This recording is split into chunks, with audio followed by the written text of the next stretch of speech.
What's going on, ladies and gentlemen, party people? Hope you're all doing well. Time for a little Chaos Dwarf action. I haven't played in a tournament actually in... Oh my god, it's so loud.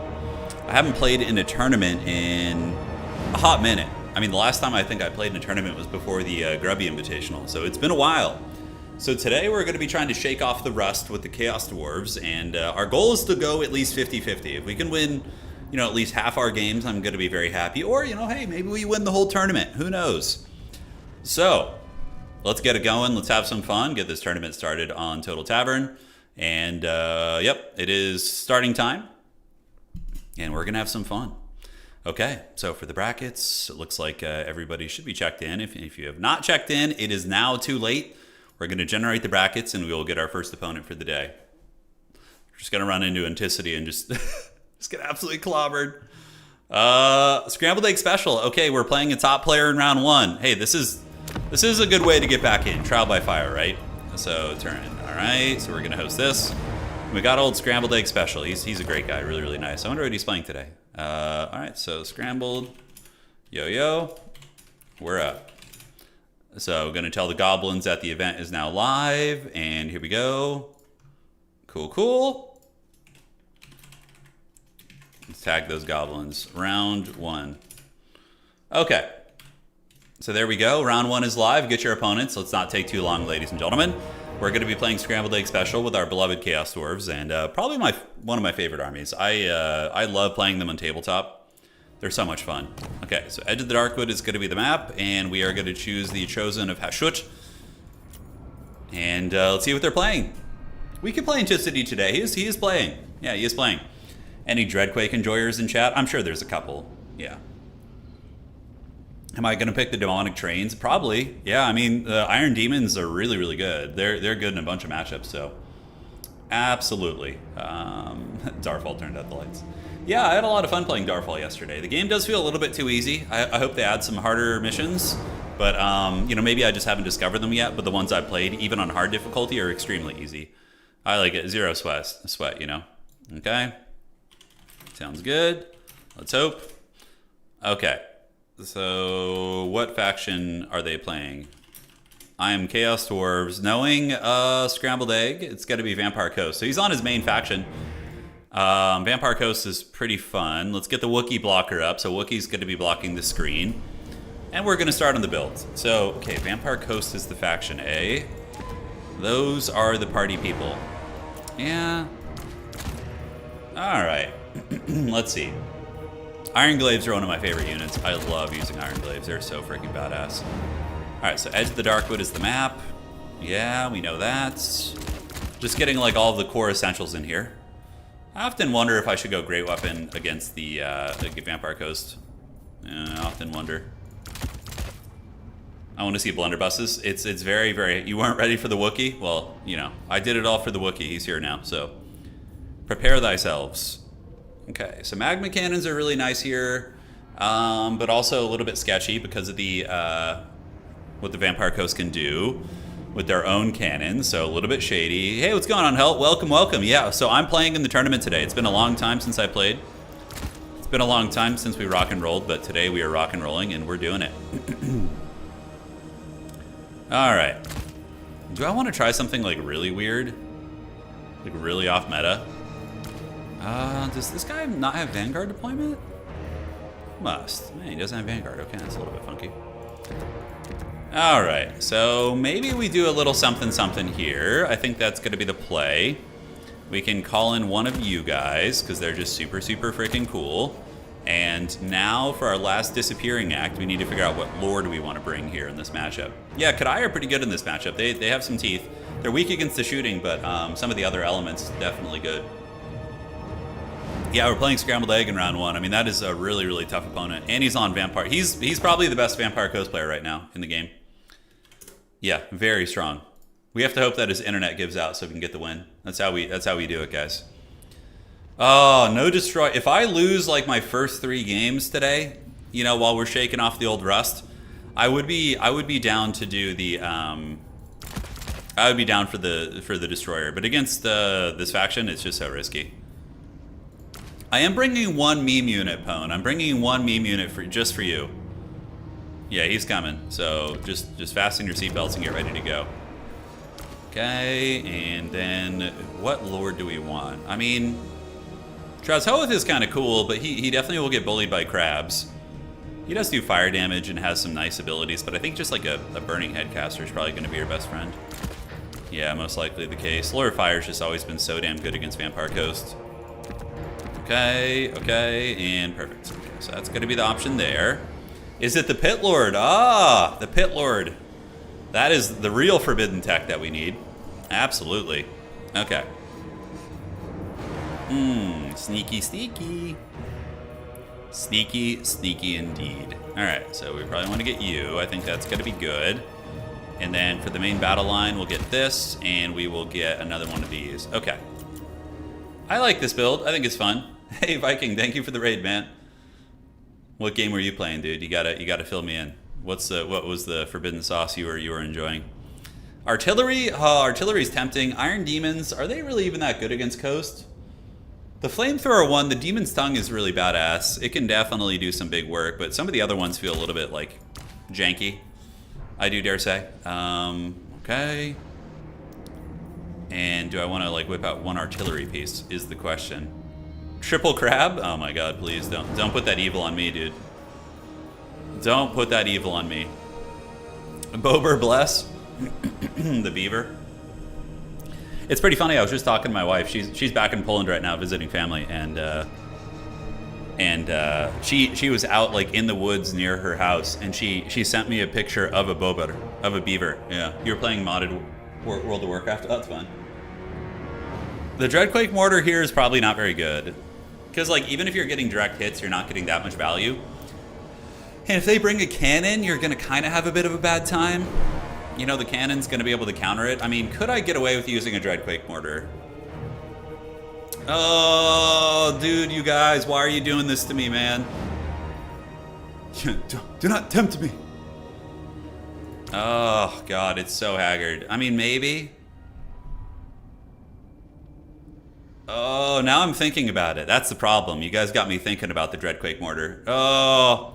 It's the Dreadquake Mortar is like the power fantasy unit, you know. It's the one that just is so fun and so solid. It's got you living your best dream, that's for sure. The mortar, I know, all of you guys want it too. I think like just the Soul of Damnation would probably be better. I mean, my opponent's gonna dodge it. Yeah, he's just gonna be able to dodge it too easily. All right, so whip that out, and then aside from this, what else do we want to do? Do we have enough killing power? I think so.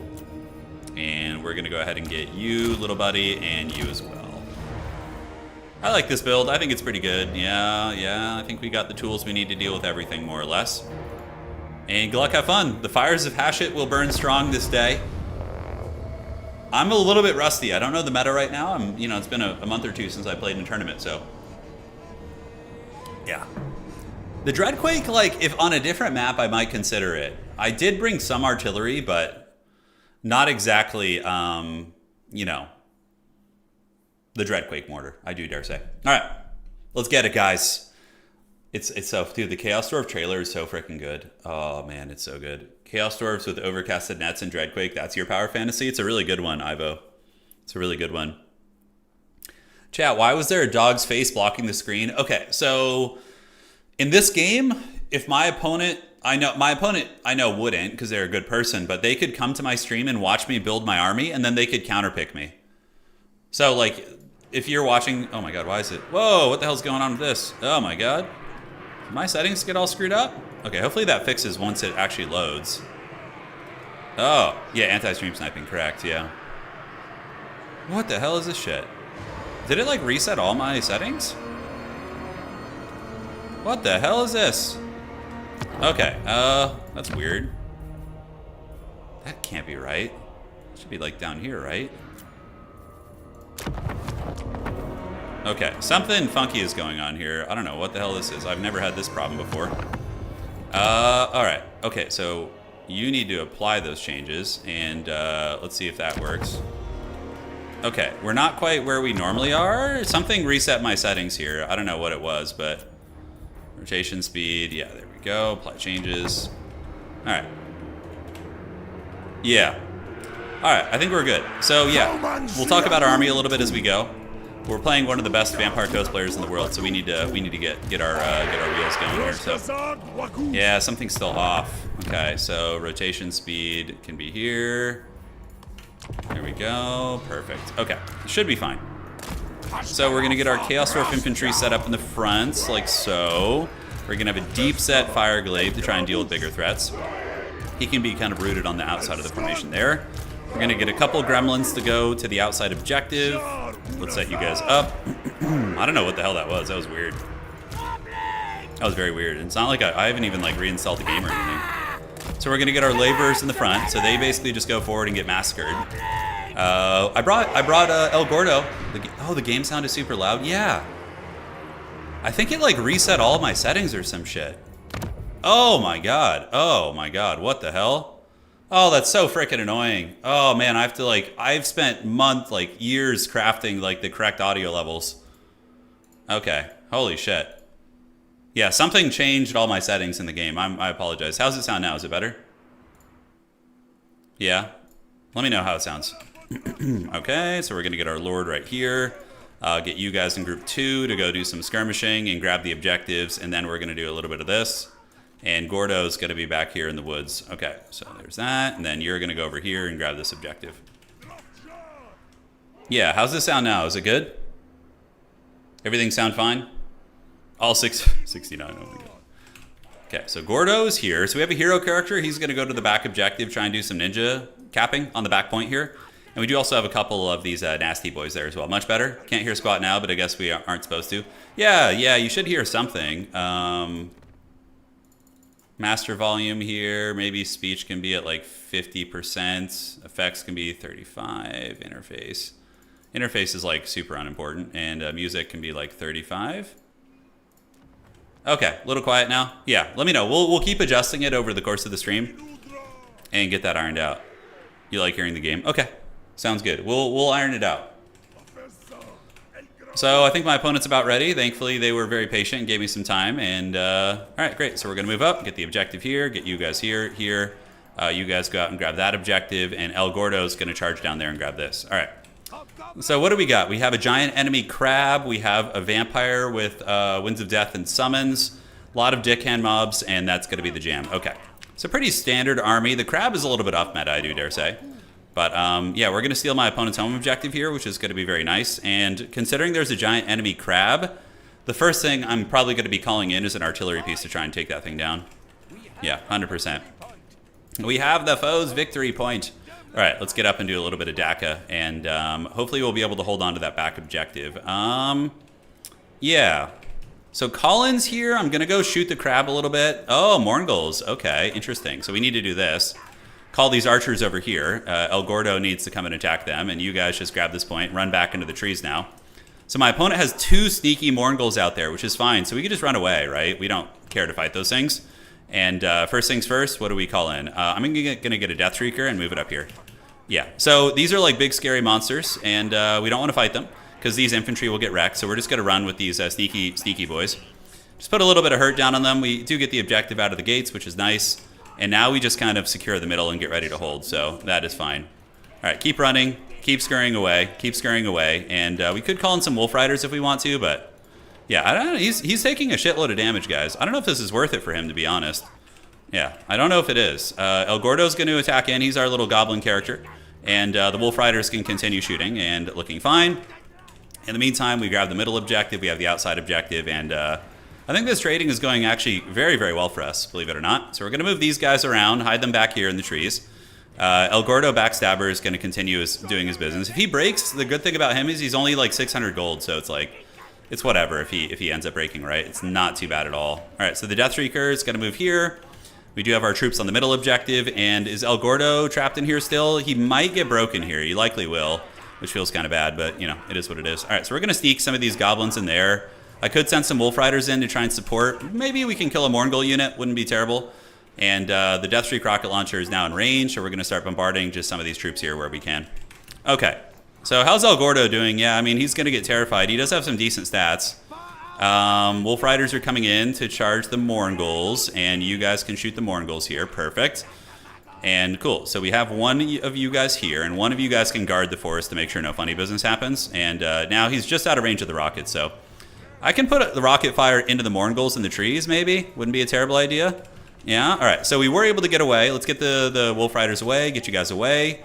And El Gordo actually did escape there, so that's nice. So we were actually able to save our little Goblin Hero character, which I love. So I have the objective advantage. It's going to be on him to move up and try and grab some ground here. Let's get our artillery back. El Gordo needs to escape right now, and all is good in the neighborhood. All right. So very happy with how that engagement went. My opponent obviously probably going to try something on the back objective at some point, I would wager. I bet you there's going to be some sneaky gets coming out there to cause some problems. But yeah, very good start for us. We damaged the Morngulls heavily. We didn't lose anything really. We have a massive point lead. And my opponent doesn't have any cannons, if I'm not mistaken, so that's quite good for us. And what are these? These are deckhand mobs here. It looks to be the case.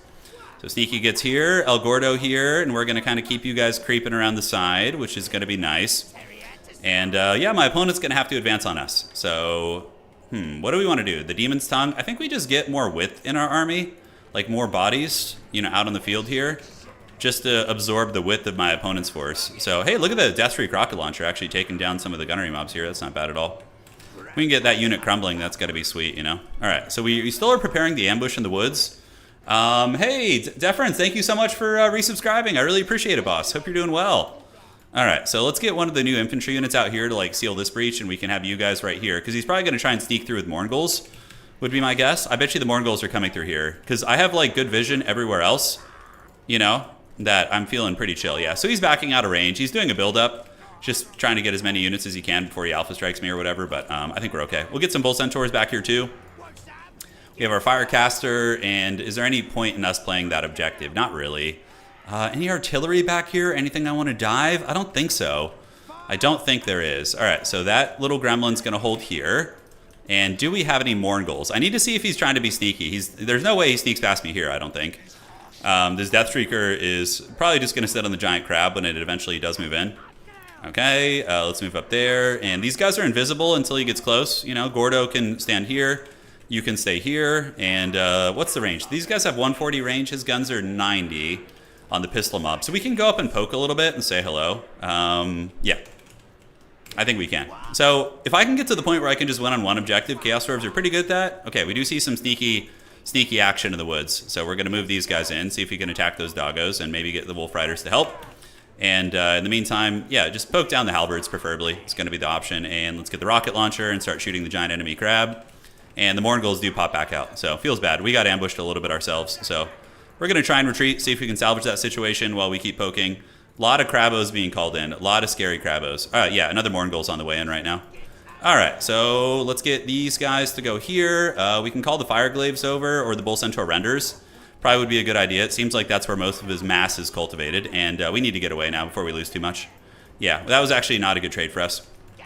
All right, so getting a little bit of DACA, retreating back here. We are at 675 points, and we do get terror routed, so potentially going to lose 2 units right there, which feels really bad. Yeah, feels real bad, boys. Okay, so you're here. We are getting shot a little bit. The giant enemy crab is getting blasted, but there is going to be quite a bit of width coming in. I think we just kind of chill out over here, and we'll call in a Fireborn and have them just kind of guard this position. And yeah, can you guys rally? Can you rally back here? Let's hope so. All right, so here they come. We're going to get the Fireglaves to start shooting these animated Hulks right here, and yeah, prepare for the burning heads, basically, is going to be the idea. All right, so let's shoot here, and where are the Bull Centaur Renders? Okay, let's go get on the giant enemy crab here. We do get routed a little bit there, it's fine, and the rocket launcher is doing good work. So those guys are getting blasted a little bit, for sure is decent. And I see a lot of mass over there. Can we get some shots on the big man? Maybe so. Okay, Wolf Riders retreat back, and let's call in some of these guys to support against some of the monstrous units. And you can already see a lot of damage going down here, right? So you're going to move there, you're going to move here, you're going to move here, and let's get you there. And we can do a little bit of a burning head right down the pipe. I think that'll hit 2 units. We'll have to see. The Kadai are going to move this way, and you sneaky gits can move around the outside as well. In the meantime, you shoot here. And the giant crab is like actually almost dead. It's not looking great. We do get a really good burning head on that unit right there. And potentially my opponent's going to be losing his Crabo like already, which is really nice. All right, so the Fireglaves are doing good. Let's keep shooting at the animated Hulks over here. And El Gordo Backstabber is going to go to the back objective, or maybe come over here and see if he can help. But yeah, my opponent may be losing their giant crab already, which is really money for us. It's crumbling. It's eating a lot of gunfire, you know. There's a lot of nastiness going down for it. So the animated Hulk's going to get shot here. And how are we looking here? Yeah, pretty good in the fighting. The giant enemy crab looking to be getting cooked pretty good. You're going to go for that back objective. And I think we're going to finish the big man here. I think we're going to get him. He's very close to dying. And the rocket is going to definitely do some work. Granted, the middle objective is getting a little bit dodgy for us.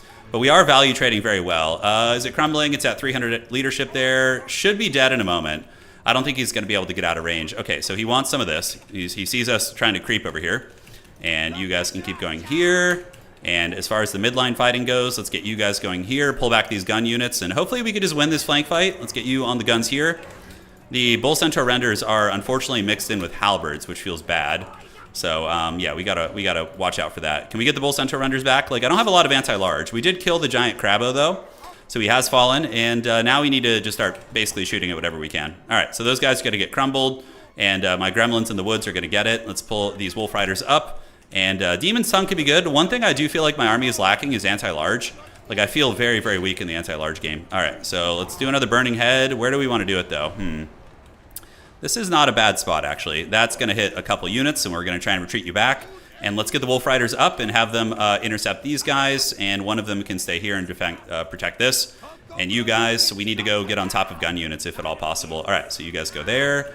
You guys go here. You guys can dive up and through and get on that gun unit. You guys get on this one, and you move in here while the Fireglaves continue pulling back. And what do we have in the woods? We have some Scurvy Dogs. Okay, so yeah, the Death Shriekers are doing really good. My Lord is in good shape, still fighting pretty hard. I'm pretty heavily up in value, but my opponent is pressing my objectives pretty effectively. So I need to find some ways onto the gun units if I can. Fireglaves need to pull back and reform the ranks. And I need to keep the Bull Centaurs alive. I need to just kind of park with those guys for now, I think. Yeah, it's going to be fine. Those are Zombie Pirate Dickhand mobs. We have the Death Shrieker. What is it shooting? It's shooting at the Morngulls here. Okay, you move through and go get in the gun unit. Get on the gun unit here. Move forward. Move forward here, and yeah, shut down and shooting basically is going to be the play. All right, so the Fireglaves have finally come back online, so we can start shooting them again. And I'm happy to just value trade here while my opponent, you know, continues just attritioning value. I think that's going to be fine. We need to do some unsummons, get some fresh units in the pool. You guys get on this, and Wolf Riders can slam jam, space jam on the back of those. So now we have another Burning Head here, so we're going to do it like that. Cook those guys. And call out the Iron Demon. So the big scary demon's going to be on its way out. You guys in the woods, any opportunities, we can go sit on his back objective. Let's call the Kadai back. And the Bull Centaur renders are still very much alive. A lot of summons for my opponent here. Let's do some unsummoning there. Ooh, it's a close fight. It's honestly kind of hard to tell how it's going. I think we're okay. Let's get you guys here. Fireglave's able to melt those down. El Gordo Backstabber can go after the Fleet Admiral as well and maybe get a little bit of assassination attempt there. And now we have this big scary Demon's Train. Okay, so we do see the Bloody Reaver Depth Guard. These are elite infantry for my opponent. So we're going to get the rockets and we're going to start blasting them. And we should be able to kill them pretty effectively, I do think.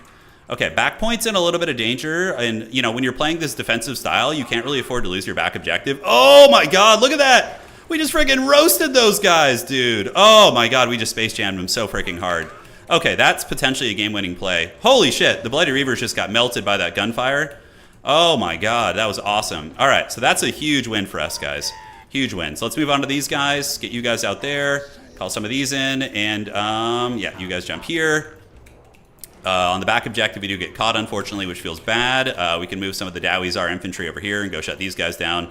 And that was really, really brutal, guys. That was very, very brutal. All right, so where's my Demon's Tongue? Where the hell is this thing? All right, so it's running over some infantry here. That was very, very good. And looking here, let's get on the back objective. How are we looking here? Do we have Burning Heads? We do. So let's go ahead and line up a juicy Burning Head right down the pipe on those bad boys. And that should basically just cook them out of existence here. All right. Dude, if we get a win here in the first round against Scrambled Egg, I'm going to be so happy, man. He's such a strong opponent, and this would be a big win. Okay.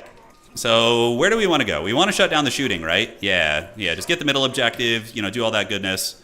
Looks like this objective is secure and safe for now. We're going to unsummon you, move you guys up this way. Back objective looking stable-ish. And now we can use more power to get the steam. Push in there. And do we have another Burning Head? It's still on cooldown for a while. El Gordo, unfortunately, did get karate chopped a little bit, which feels bad.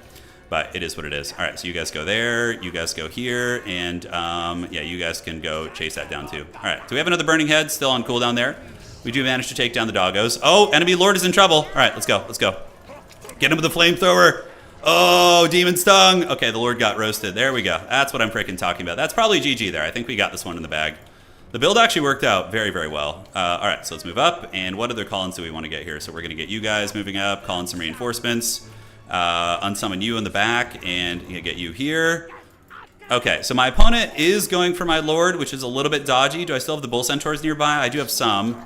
They're very damaged, though. And do I have the Fire Glaives, more importantly? Yeah, Fire Glaives are not nearby. Unsummon you. Let's get the rocket back onto the giant enemy crab. Bull Centaurs are coming over to intercept. My opponent taps out. GG, baby, still got it. It's been 2 months since we played the tourney. Still got it. Oh, yeah. Let's go, dude. Chaos Dwarves for HASHUT. I'll take that all the way to the bank, dude. All right, GG, well played. GG, well played. Good game, man. Yeah, so the build was very clean. Everything worked pretty well. El Gordo even paid for himself. Gordo Backstabber. All right, so we're going to go report the score on the tournament bracket. And that's a great way to start the day, man. If we lose everything now, I'm happy. We beat like a very strong player, so I'm good. The Deathreaker was a menace. Yeah, it was. The Fire Glaives were good. Everything kind of performed as it should, you know. All right. So that's going to be 1-0. Anticity winning his game. We could play Anticity now. That would be pretty fun. He's a lot better than I am, but it would be a fun fight. A Livid Pile of Dirt. Thank you for subscribing on Twitch. Really appreciate it, boss. All right. So, Chaos Dwarves. Yeah, tonight, I think, now that the freaking jet lag is finally wearing off, I'm going to organize all my minis for a little photo shoot so I can show you guys the armies. It is an SFT, yeah, so I'm playing Chaos Dwarves every game tonight. All this sweaty micro-training from other games paying off? Yeah, maybe. Dude, Boromir was in the same game shop as you. The King of the North was just like a regular... Oh, that's pretty awesome. Where were you? What shop? Was it just like a market or something? Are you talking about Sean Bean, the actor? Yeah. All right. Dude, I think, do we need to watch the Chaos Dwarf trailer to get even more fired up? It's so freaking good. How many of you guys haven't seen it? Is there anybody in chat who hasn't seen the Chaos Dwarf trailer?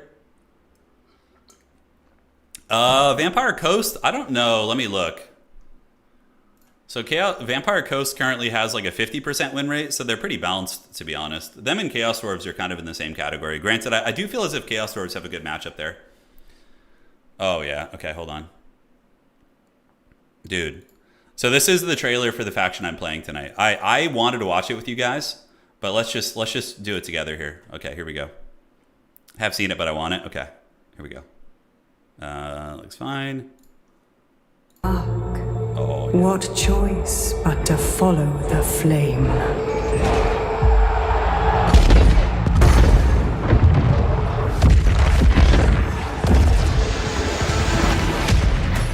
The fire to tear down the old ways, burning away all fear, doubt, and weakness.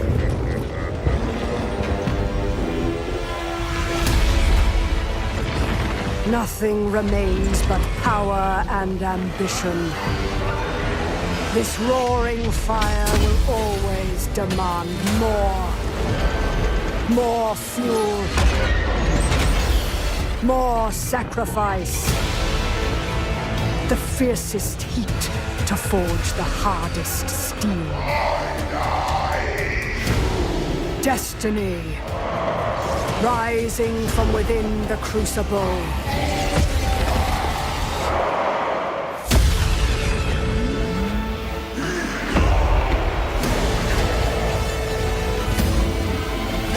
To seize the world with this fire is to see it burn first.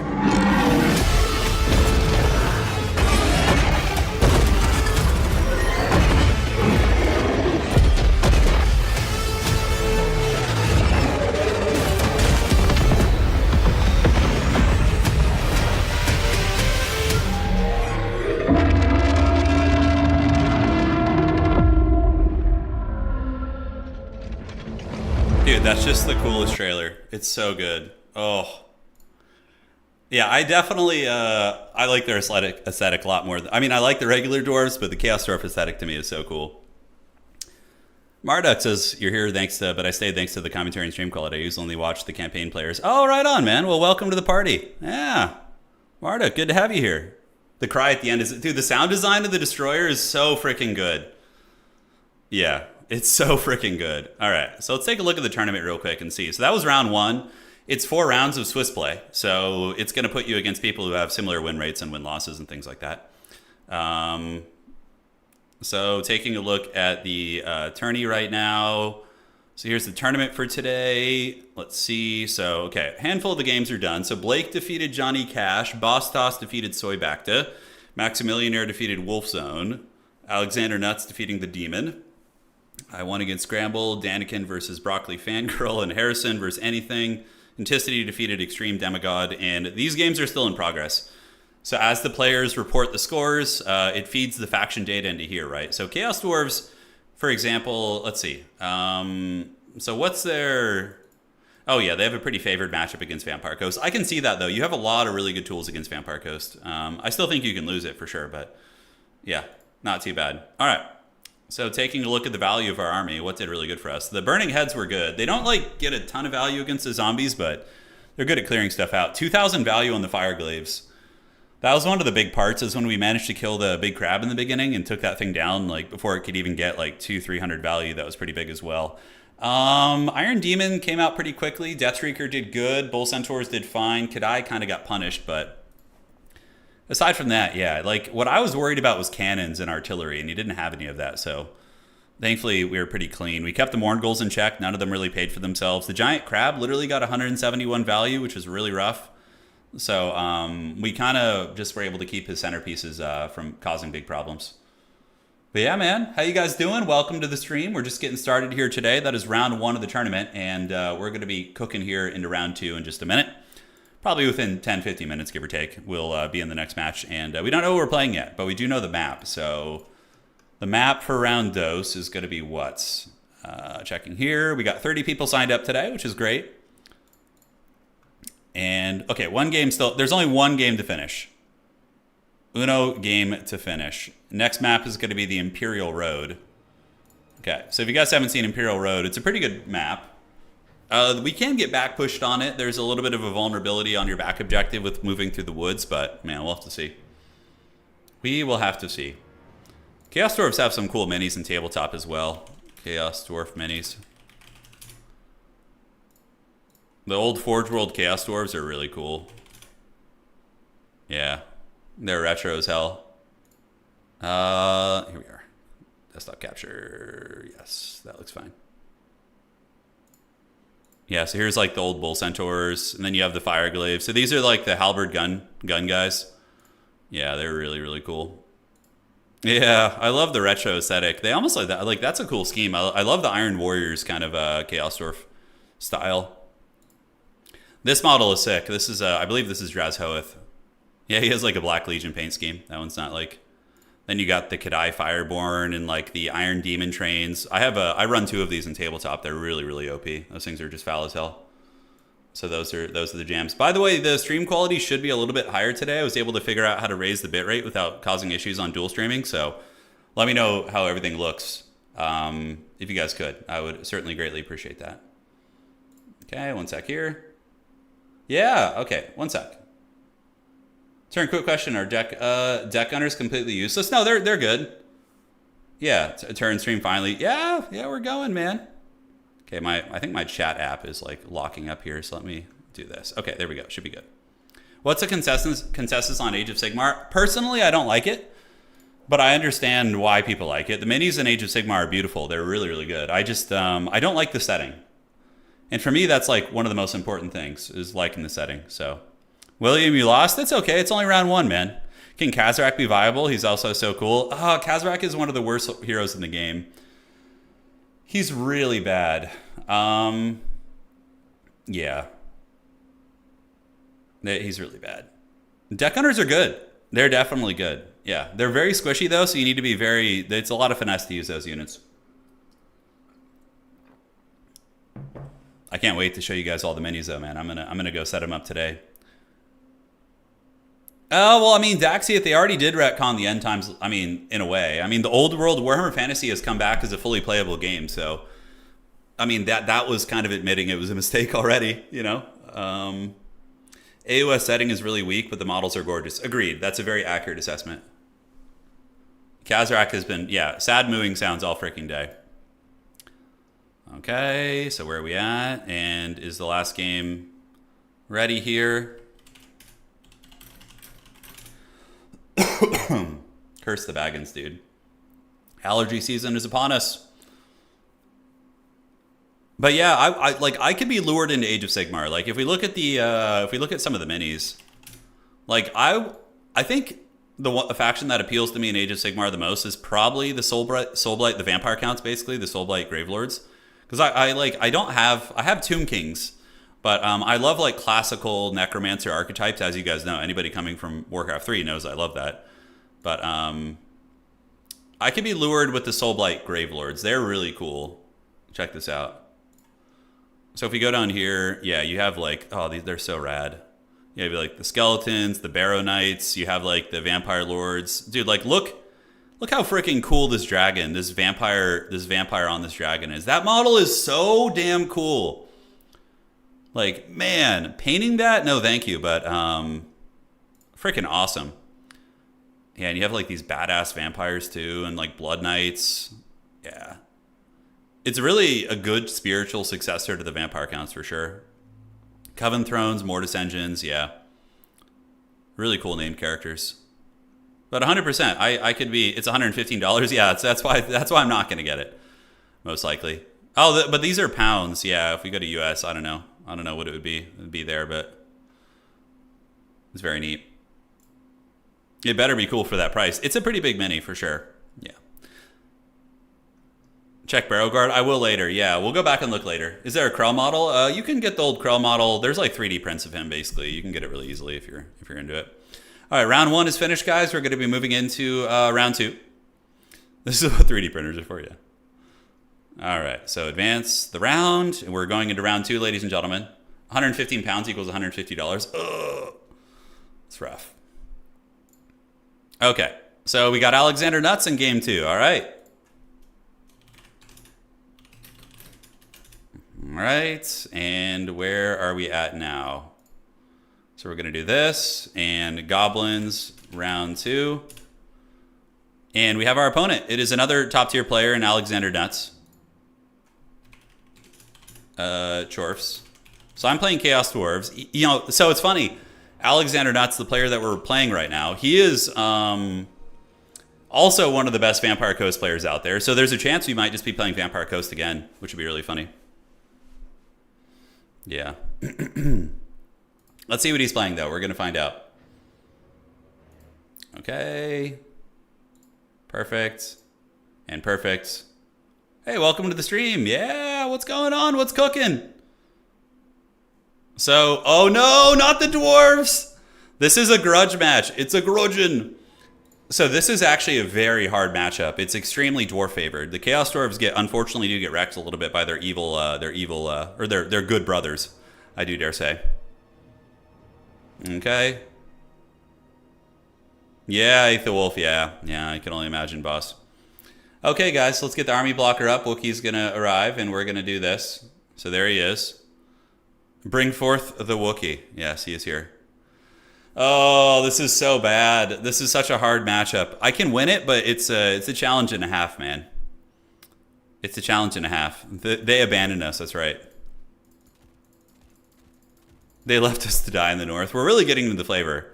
You're a huge dwarf fan. I get to see dwarfs. You do? I know. I respect that. I won't take it personally if you root for the dwarves. You're good. From my point of view, the dwarves are evil. That's right. No, Chaos Dwarves are just straight up evil, though. They're straight up evil. Yeah. There's like no redeeming qualities on them. They're just vile slavers. Just like the most villainous, like. Yeah. Okay. So what do we got here? Got no reason. Are you referring to that old song? I think you are. Yeah. Okay. So I'm going to try something a little off meta here. and see if I get punished really badly for it. Now, as far as the Lord choices go, I'm going to get you. We're going to do this ability here, cut all these, cut all these. We can keep this, and it's not terrible, but man, oh man, that's expensive. All right. It's Mighty Morphin Laborin time. Dreadquake Mortar? No. Dreadquake Mortar is just so shady. The Chaos Dwarfs are just capitalists. Industrial capitalists. Yeah, there's a little bit of that energy for sure. The Dwarves just have a lot of advantages. The blasting charges, their artillery beats your artillery, their air force just dominates you. There's a lot of things they just do super well, which make it a very difficult matchup. Okay. I think that's fine. We can get some of you guys. No, the Dwarven shooting is very good. They could definitely punish your destroyers, or your units there. Okay, so from here, what do we want to call in? Oh, boy. Oh. All right. Yeah, that looks fine. We can do a little bit of this. I think that's a good idea here. The Dread Zeppelin. Oh my god, yeah, he might bring the Dread Zeppelin. Holy shit, I didn't even think of that. I was like... Yeah, and also the Thunder Barge. We have to account for that too. The Thunder Barge is an absolute menace, guys. Okay. So I think 2 of those are good.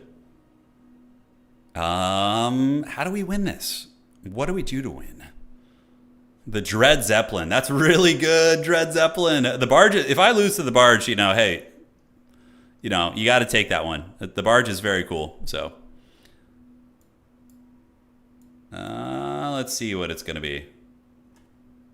Short. I don't think the Chaos Dwarfs would care if you called them short. They don't. I don't think they have the same concerns as the regular Dowie. Yeah, they would. I don't know. Maybe they'd be offended. They're still proud. They're still very proud, just in a twisted sort of way, I suppose. Okay. So there's this, and then what else do we want to call out? I think we can maybe get this, throw this bad boy in there.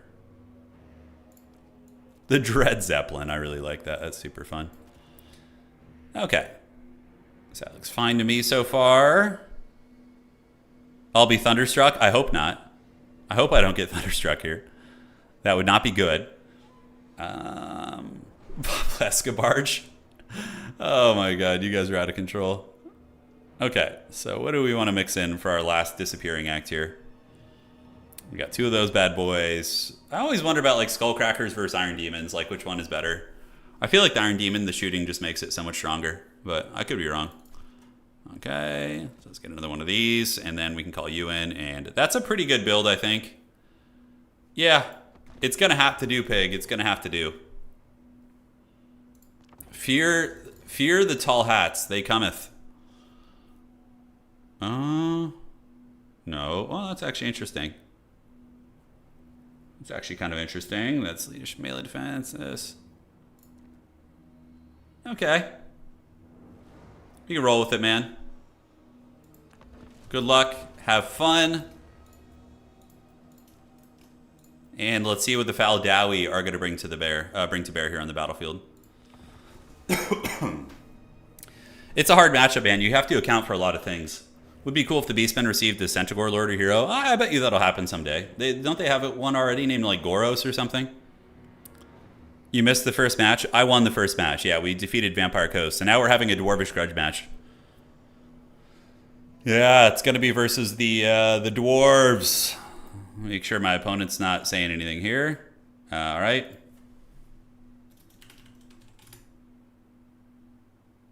Okay.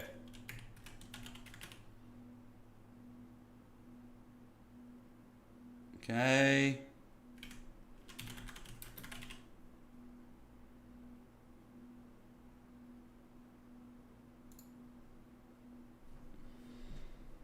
And perfect. Looks fine. No admin stuff that we need to do. We're also the admin for the tournament, so we got to keep tabs on things. My opponent's still doing their build. I'm ready to go, though. I brought a very cool Lord for you guys. Yeah, I brought a very cool Lord, so hopefully you guys are ready for some fun times. Yeah, the Hero Hammer squad is tricky from the Dowie too. I need to put some respect on the Hero Hammer. I think I can handle it. I think I can. Dude, a Destroyer would be very fun though. A Destroyer would be very, very fun. We'll of course turn the army blocker off after we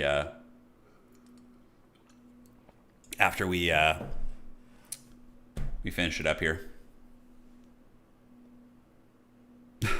Astrogoth is tall. Yeah, the lore for the Chaos Dwarf heroes is really funny. Like Astrogoth, he's like the great sorcerer prophet of the Chaos Dwarves, basically. And so dwarves in Warhammer are like opposed to magic. Like their race just does not do well with magic. So the Chaos Dwarves obviously learn the forbidden magic, but as a cost, when they try and cast spells, they slowly turn into stone. So like their body starts to like calcify, basically. So after like 500, 1,000 years, whatever, eventually they fully turn to stone. The wizards. Remember to turn up the audio. Sounds good. I will. Zaytan is not really good here. He doesn't really have good armor piercing, so it's gonna be tricky. That's my old dog. That was Wookie. He was a great little dog. Yeah. He was a great little gremlin. All right, let me message my opponent, make sure he's all good. Okay, yeah, he's good. He's readying up. He was just taking his time there. All right, there's the army as we load in. Good luck, have fun.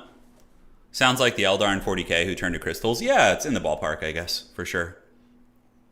So like at the Citadel of the Chaos Dwarves, there's like a hall of like tons of their sorcerers who have turned to stone. It's like this like weird terracotta army. It's very, very cool. I haven't seen Andor yet. No, I do have some interest in watching it, but man, my interest in Star Wars really got killed from the sequel movies. Yeah, I really did not enjoy the man, it really burnt me out on it. All right, so let's go turn up the sound a little bit. So we're gonna just turn up the master. I'm gonna like turn it up incrementally till you guys feel it's pretty good. Oh man, it's like keeps changing my camera settings. Man, this is weird. Okay, that'll have to do, Pig. That'll have to do for now. Okay, so we're gonna get the shielded boys out front. So Fireglaves normally aren't great against dwarves, but against gyrocopters they're pretty decent. So I was kind of like, let's try that out. So we got a couple of you guys in the mainline army. Fireglaves are going to be very deep set and just putting firepower down. Hopefully my opponent didn't bring like Thunderers. We're going to find out. We have some of these and also a great weapon unit who's going to guard the back objective. So that's going to be it. There's our army. It's pretty cool stuff. This is pretty good stuff. Yeah, the Chaos Dwarves are, they're pretty heavy metal. Like, you know how like a lot of the... Hey, Two Step, thank you so much for subscribing, man. You know how like in Warhammer settings, like demons are usually very powerful and kind of like control their followers? The Chaos Dwarves are the complete opposite. They literally subjugate the demons and force them into demon engines, like, and just control them. It's super heavy metal. Yeah. All right, let's see what my opponent's got here. He's got an 18 stack. It's very standard, like Dwarven Unga Bunga to just go super wide. Because they have such like durable infantry, it's an absolute pain. I'm thinking maybe I should Vanguard on my opponent's back point and try and steal it. Just to win on objectives, because typically you lose on objectives against dwarves, but you can beat them on points with Chaos Dwarves. Dwarves are heavy metal, Dwarfs are death metal. Okay, I like that. Dwarfs are like doom metal. I feel like sludge and kind of grindy and yeah. Ah, so he's vanguarding on my back objective. Interesting. Okay, so we're going to go over here, grab this. And first things first, what we do is we just call in infantry to defend our back point. And that is a hell of a lot of dudes here. So we're going to get Drazhoath here, get two of you guys going here, and block the hell out of that. Okay, so you guys park on the point here. Drazhoath needs to go in the control group. My opponent coming to steal my back objective, it looks like. So we're going to detach, and you guys can go in control group 4. We're going to move you guys up like so. And also, we're going to steal my opponent's back objective. So we're just going to knock these units off here, and it should be okay. Man, I don't know what's going on with these camera settings, but it is very troll. Okay, so we need to get up here. My opponent coming for that back objective very aggressively. We're going to put a deep set gun unit here. You guys are going to go control the middle, and we do manage to steal the back objective from my opponent. That looks like that's going to happen. So first things first, it's a shitload of miners, so he's just spamming chaff units at me, and I mean, they're going to be pretty disruptive for sure, but I'm hoping we can win that fight. Move you guys up here, move you guys up here, get these guns back set. We're going to call in the Kadai. Yeah, we're going to call in the old Kadai here. Oh man, it reset like all my game settings. Even my skirmish mode is on now. That's really troll. All right, so you guys go here, you guys go here. Holy shit, that is like a full-on Vanguard right there, guys. That is a full-on Vanguard. All right, so we're going to shoot this guy, get this going here. So we basically just have to fight like tooth and nail for our back objective, essentially. Yeah. We maybe shouldn't engage back here since he's got the... Okay, so we're going to do Flames of Asgore on the Grimdelvers, try and knock them down. Kadai Fireborn are lurking here. We're definitely going to lose out on this back point, but we do get the Flames of Asgore cast, and that's quite good. So Gyrocopters are now out. Let's get you guys in there, get you guys in there. And I feel like we should maybe just have a tactical retreat from this objective and let my opponent have it for now. Hard to say. So those are the Ulthar's Raiders. We did manage to punish the Grimdelvers a little bit. And now we are capturing this point. All right, so this is a weird match. Let's get the Kadai back. My opponent basically has their entire army over here, which is kind of nasty. We are getting some decent great weapon engagements, but Dan, he like basically did like a full back pressure build here.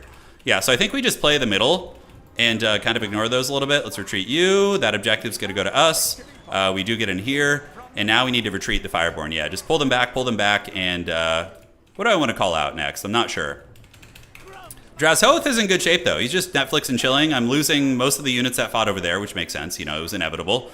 And now we can call out an Iron Demon, which we're going to put here, have them go support our gun units, and we're going to cackle all the way to the bank. All right, so let's form up the ranks. We do have this objective. My opponent trying to get their back objective back, but we need to deny that if we can.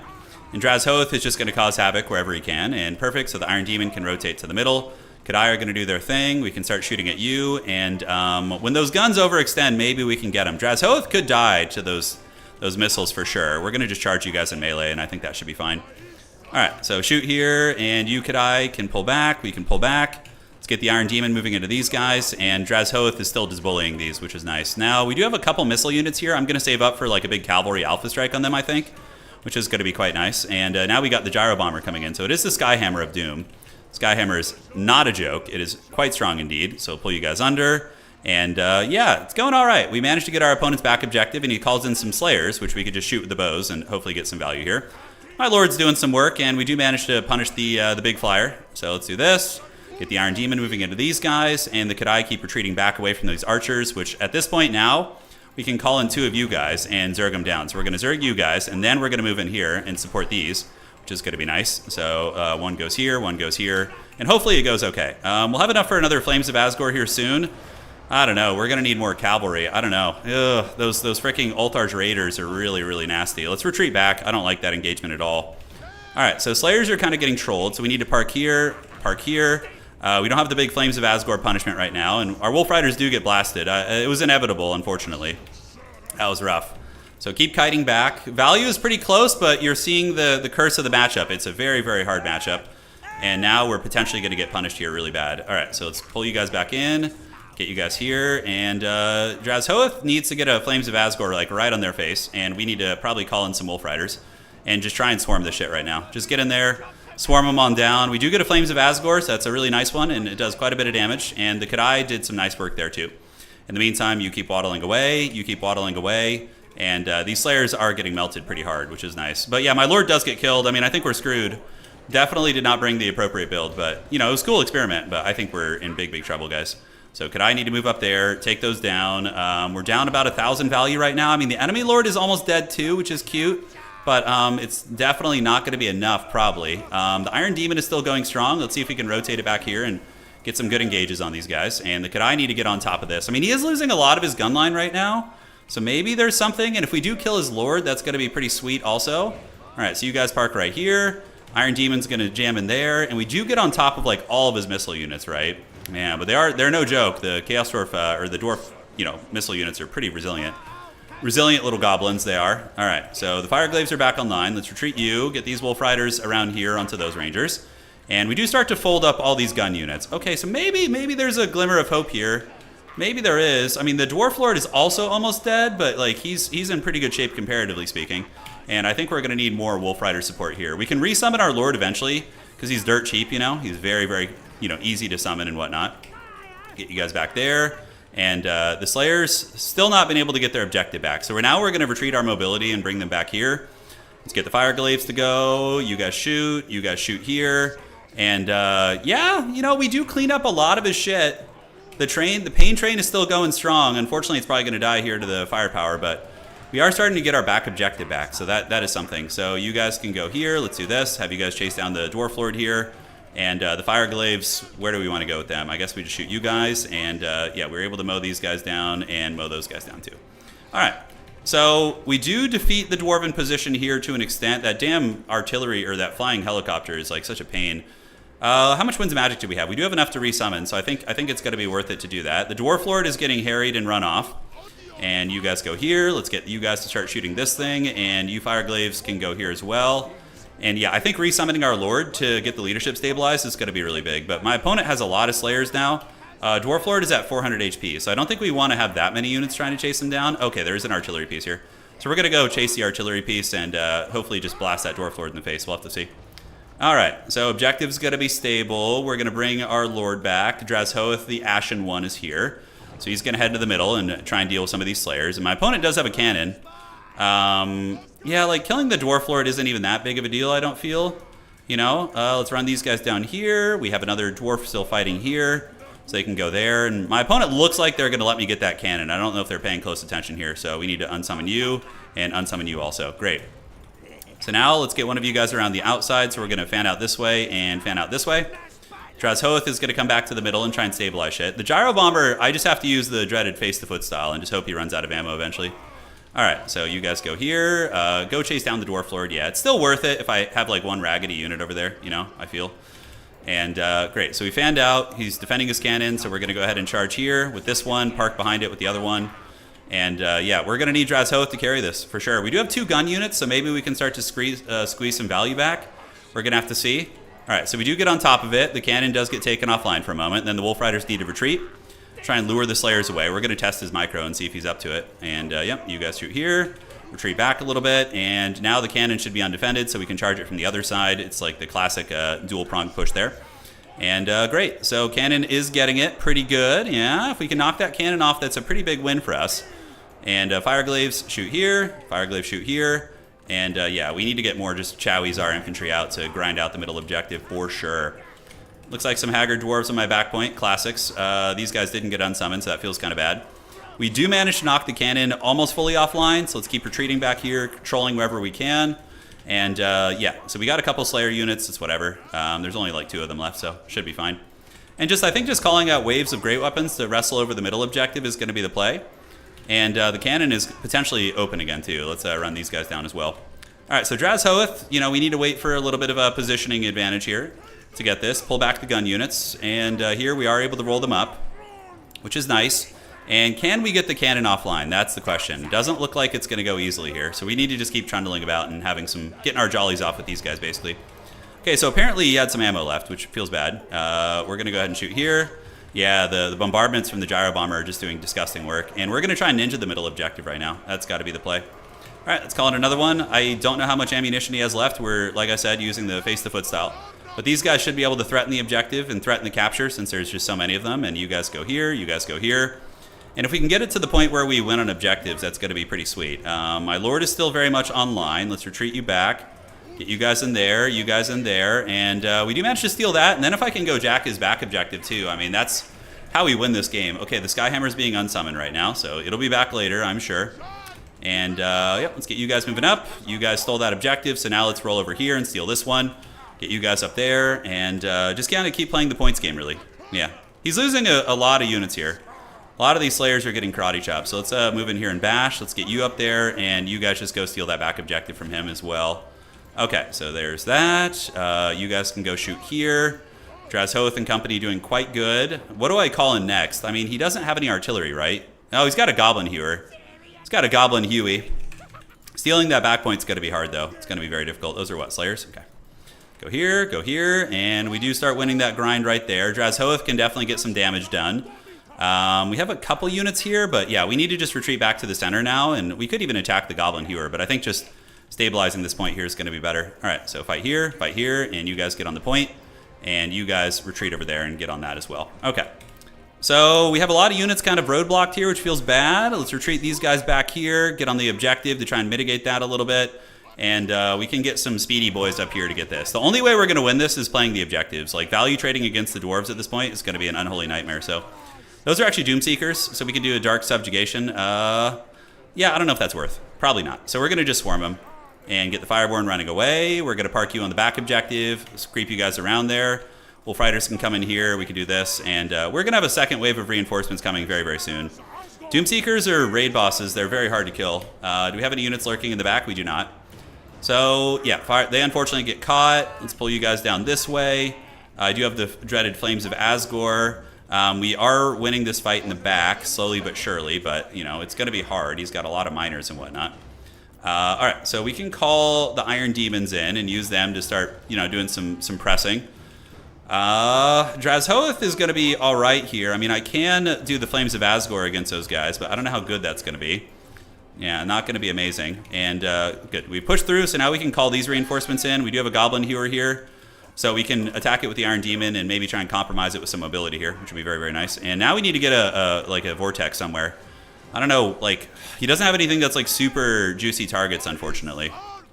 You know, that's the pain here. So do we want to do any like sort of weird debuffs or something? I don't know. Will we win on just one objective? We're going to find out shortly. Drazhoath definitely does not want to get karate chopped here. So we're going to do a Flames over there just to wear down what we can. Try and get on the Hewer before it starts shooting. Let's do full speed ahead, do another Iron Demon, and put him in control group 3. All right, so we're going to try and get on top of these guys. Yeah, oof, that's a lot of damage. It's a hell of a lot of damage. We did just delete one unit, which is nice. So that was deleted. Let's get you guys in here. Actually, you can go there. Get you guys down this way. Get you guys around the flank here. And Drazhoath needs to just retreat. It's going to be close as to whether or not we win on just one objective. So we're going to start reinforcing it just in case we do, because I'm too focused to really do the mental math right now. And you guys go here. And yeah, so just keep fighting. Need to just keep them at bay. And we're going to get back on that Hewer again. Drazhoath is going to run away. And do I have any mobility lurking around? I have some. Yeah, we have some. So we can do a little something here. So those are the Grim Delvers. They're a pain in the butt. Okay, we need to run away from those. They're going to annihilate my Iron Demons really, really badly. So we need to go full speed ahead if we can. Do we have it on cooldown? We do. All right, so they're going to just run while the rest of the Dwarven army tries to fight here. And we can call you guys. And I think he wins just barely. I need to get an objective. Okay, so the die is cast. It's very clear what needs to be done. But I think we just barely lose this game. Really, really close, actually. Really, really close. All right, let's move to the backside, get you guys going here, and the pain trains need to just, you know, leave the station, basically. Yeah. We need to get Drazhoath to chase the Grim Delvers. Gyrocopters are coming. So now we're going to do this. Yeah, we do lose just on the one. All right, so into the trees. Here we go. Let's creep up here. Drazhoath still fighting. Is there any way we're going to be able to get the middle? I seriously doubt it, but we have to play everything at this point. We have no choice. All right, so we're gonna lose one of the trains here to the gyro cheese. Drazhoath is going to drop a. Oh my God, he really broke right as I was about to do that. Come on, dude, you're like the Lord of the Chaos Dwarves. You're gonna get embarrassed like that? Oh my God. All right, so these are what? Just Rangers? Okay. Yeah. I think we're cooked though. Like our army's just very, very desolate on the battlefield. This is a really difficult matchup. Like I can't afford to make any mistakes in it. He can make a lot with dwarves. In my anecdotal experience. All right, so we're going to get on here. We're going to try and press the back objective. We're going to keep you guys there. There's no point in sending him to the center. And Drazhoath is dead for the second time. But the cannons, you know, are going to be enough to probably shut us down. We have a Goblin Hewer right there. Let's come this way. We just have to hope we can avoid the dwarves in the future rounds of the tournament. That's the biggest thing. If we can avoid the Dowie, then that's quite large. Let's dodge that. If we can, pull back this way. You go under here. And I think it's about time to tap out. Because he wins by like 20 or 30 points. Yeah, so if we hold the objectives a little longer, it's winnable, but we did not. We did not hold them longer. Yeah, the train is trying, but he's got too much. Maybe I can into the middle. Maybe he's not paying attention here. We can like move there real quick. I don't know. Let's see. So you sneaky gets pulled back, and the pain train can roll to the middle. We're going to see if we can make it. It's probably going to get killed by cannons, because there's a cannon back there. Yeah, so we're going to use more power, more speed ahead. Go to the middle point. Yeah, he's too close to us on points. We came, dude, we were so close. Drazhoath probably wasn't the best pick, honestly. I feel like he wasn't great. All right, let's move over there. Let's do this and move there. All right, GG, well played. Good game. There's no typing feature in this game. You literally can't type to your opponents. You have to say GG in Discord. Let me get him here and say GG, well played. All right, report score, brother. Good luck in next rounds. All right. So here's the thing. In a Swiss tournament, if I win my next 2 games and then the people that beat me win their games, it gives us a very good tiebreaker. Yeah. Yes, GG, well played. Good match. Fireglaves didn't feel good. I think I would cut them. Like, I would probably cut Fireglaves in favor of some deep set artillery. Just like sit artillery on the back of the map and just kind of bombard from there. Yeah, the magic also didn't feel great. I think Lord Metal would have been better. Just like Searing Doom spam. Drazhoath felt really haggard. He did not feel good. Lots of options. Bull Centaurs are also nice too. Like shielded Bull Centaurs could be good. But we needed to... I think a stuffing strategy would have been better. Like just mass infantry and just pushing them back and trying to hold the objectives for as long as possible. Well played. Always a fun matchup. Dwarves versus Chaos Dwarves is really fun. It's so thematic. It's so thematic. Okay, so we got 2 rounds to finish. And where are we at? It's hard to kill the gyros. It really is. Because your artillery gets killed by their arty, so the Fireglaves have to do it, but he's got so many units on the field. It's tough. It's very tough. He played like a champ too. That guy's a very good player. All right, let's check here.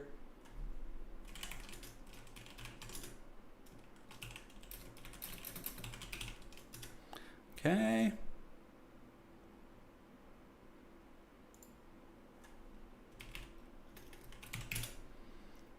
All right, so let me see. So he gets that. And, okay, so we had someone drop here. Let me see if you fix the score. Just doing a little bit of adminning right now. Okay, so he should have a point. All right. It should be higher than 1080 now, Aureus, yeah. We have like 8,000 bit rate, so if it's not, you know, it's something I need to look into. Okay, do you get your point now? Yes, he does. Okay, cool. So, a couple games to finish. We'll be jumping into the next round in the next like 5 minutes. I wonder in the old world instead of Dowie steps. Oh my god. Are there meta build guides for each faction? If you join our Discord, the meta changes so frequently in this game. It's not like Warcraft 3 where we have the same meta for like, you know, 5-10 years. The meta changes so frequently. But if you join our Discord, we have a section for each faction where people post their builds. Eventually, when we do update our esports website, Total Tavern, I am going to add like a build guide section once it's a little bit more optimized. So there will be that down the road. The classic Blizzard trademark hashtag soon. Why 2 trains against Dowie? You know, sometimes the dwarves don't bring like the hewers and stuff, and they can be pretty menacing. But yeah, I don't know. The trains were a bit of an experiment, Deacon. I don't know if they were good there. They didn't feel like it. I feel like maybe just more width. Hey, Sushi, thank you for resubscribing. I greatly appreciate it. Do dwarves hate dark elves or chorfs more? Probably chorfs, because it's like their ultimate shame. Yeah. Yeah, like the regular dwarves are extremely ashamed of the chaos dwarves, to the point where they like they pretend they don't exist, or like, you know, to outsiders they won't acknowledge that they exist to outsiders. That's right. Yeah. It's their like ultimate shame as a society, because they pride themselves on being stalwart and resistant against like corruption and all those kind of nasty variables. Yeah, I'm not sure, Aureus. We'll find out after the stream. Yeah, it's certainly hard. I mean, I put out a guide on how to play Nurgle, but there's 24 playable factions. It's a lot. It's a lot. Okay. So let's see what's cooking. Are we ready for the next round? Okay. So Abdelzarak, Hitman, Hippo, Scrambled Egg, and Attack Speed Enjoyer, and Soy Bacta and another gentleman are still playing. Okay. Oh my god, I hope Anticity wins with Grand Cathay. Who is a good YouTuber for guides? People don't really do guides for multiplayer in this game because they become out of date every like 3 months. So I think that's one of the main reasons why you don't see it. I mean, you can find old guides. Honestly, the best way to do it is probably, Chris, just to watch these tournaments and take notes on what high-level players are doing. That would be my best advice. But there will come a time when we'll have like build guides on Total Tavern. The website just needs to be updated. The back end's a little bit clunky, so posting is a little bit, you know, haggard here. So, yeah. Cathay is kind of boring. Yeah, I feel the faction is boring, but some people love them. You know, it's just for me, I don't enjoy it. There's so many. Yeah, well, I mean, like, for example, I put up a build guide. No, there's a place to start, Spalder. It's like, let me show you. So, like, I put in the effort to do a build guide for... It's tricky for me, too, because if I was only covering Total War, I would probably do it. But, like, I cover a bunch of games, so it's hard for me to get that all going. But I have a build for every single faction in the game with Nurgle. And I posted it on YouTube. So if you're like a new player, I explain why the builds are good, and like we have it for every single faction. But I used to do it back in the day, but they become out of date so quickly. It's kind of frustrating. But yeah, I have a build for every single matchup for Nurgle. So if you want to like play Nurgle, you know, I can teach you the ways. I have won multiple tournaments with Nurgle. I think I've won 4 or 5 tournaments with them. Like competitive tournaments. Yeah. So yeah, they're solid. Nurgle's really fun. That's probably my steadiest faction. Although Dwarfs are my second best faction, so the one I'm playing today. Haven't played them in a hot minute though. All right. Dark Shards are good. Yeah, Dark Elf Dark Shards are a good unit. They're very solid. It just, you know, it has to be the right matchup, and you have to position them very well.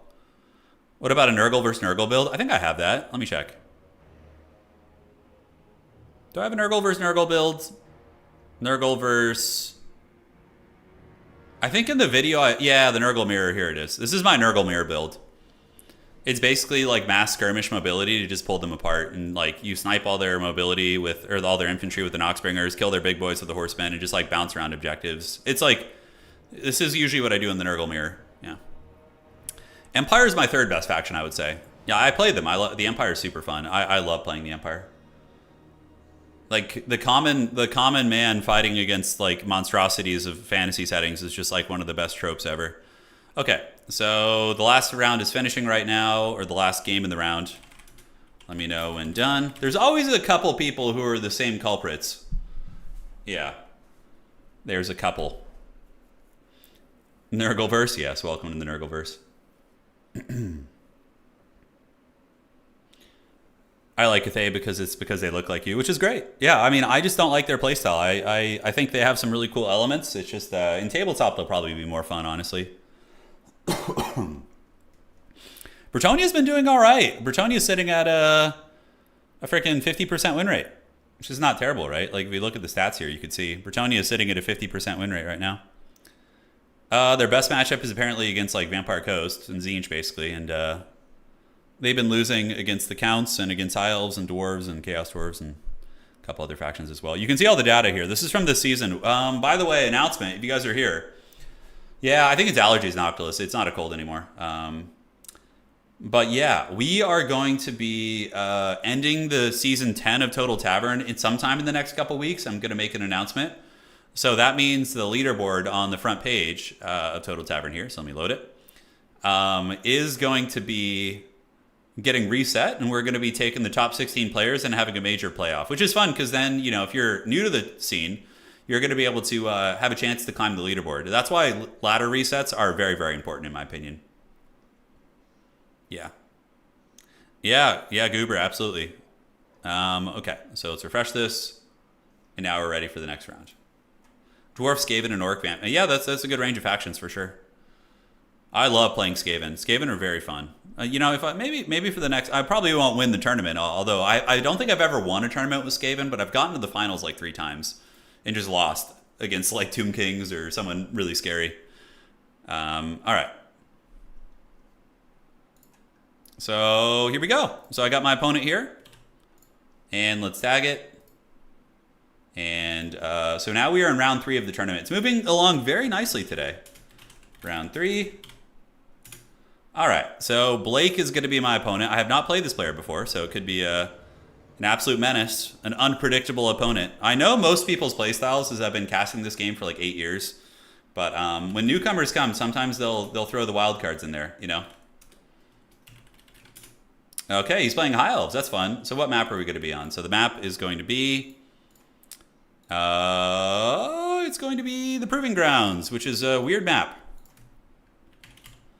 The Proving Grounds, the grounds that are to be proven. Let's have some fun and see what is cooking.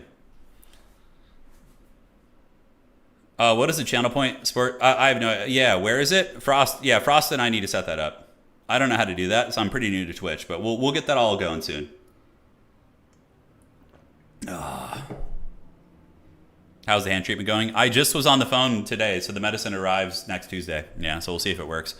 I mean, there's a chance. Are you going to do a multiplayer campaign again? Yeah, someday I will. Are we going to see a Grubby collab? I messaged Grubby after the tournament, said if you ever want to do Total War, hit me up. So yeah, if he ever feels like it, absolutely, I would love to. I think he would really enjoy the multiplayer in this game. It's yeah, it's a really hidden gem amongst the RTS community. Yeah, it really is. Okay, so we're playing High Elves here. The High Elves. Oh, dude, I have a cool build for this. It's not super meta, but it's going to be badass. Oh, yeah, dude. Talk dirty. Okay. And let's get you on that. Probably is going to be a little bit nicer. And then we're going to get... Oh, yeah, dude. This is the stuff right here. I know, I agree. Elves, ooh, yeah. The only elf faction I like are the Wood Elves. I mean, I like High Elves. I think they're fun to play, but like thematically, the Wood Elves are my favorite because they're very they're very. I love the classic like trope of like elves in the woods who are like ruthless defenders of nature. I think that's really fun. Plus, Orion is such a Chad. He's such a fun character. Okay, that looks fine. That looks fine, and we're gonna go ahead and put you on this. It's a lot to learn, Ramen Lord, but it's like, you know, I'm playing in a high-level tournament. This is like a competitive, sweaty tournament with some of the world's best players. Like, we have new player tournaments where it won't be this sweaty. You know what I'm saying? Yeah. And Durthu is so cool, too. Yeah, you gotta love Big Papa Durthu, man. Okay. Okay. And so far, so good. How are we looking here? I think it's looking pretty good. All right. This is going to be a fun one. I don't know how well this is going to work on this map. Yeah, sure. We'll get a couple of these. Definitely need some of these. And what's it going to be, Lord-wise? Any items worth bringing here? I have this build is pretty off meta, I would say. You guys are in for a treat. It's going to be fun. All right, so what are they going to bring? Like lion chariots and shit, and dragons and monsters and all sorts of spookiness. It's certainly possible. We got 900 gold left to spend in our mainline army.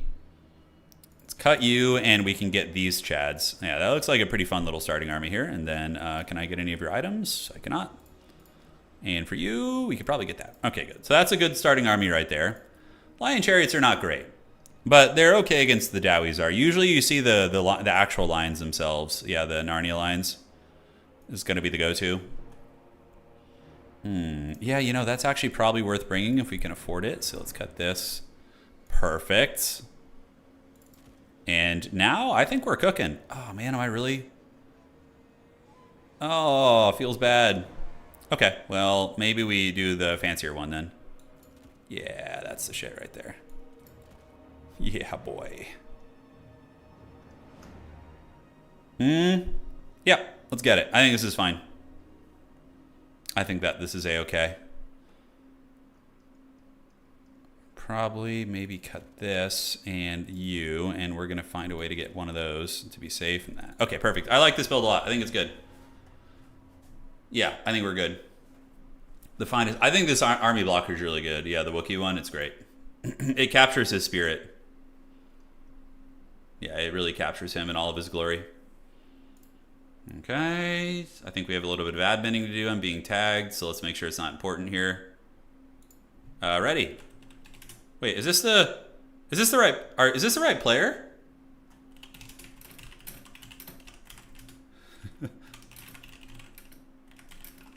I'm just making sure this guy is the same person.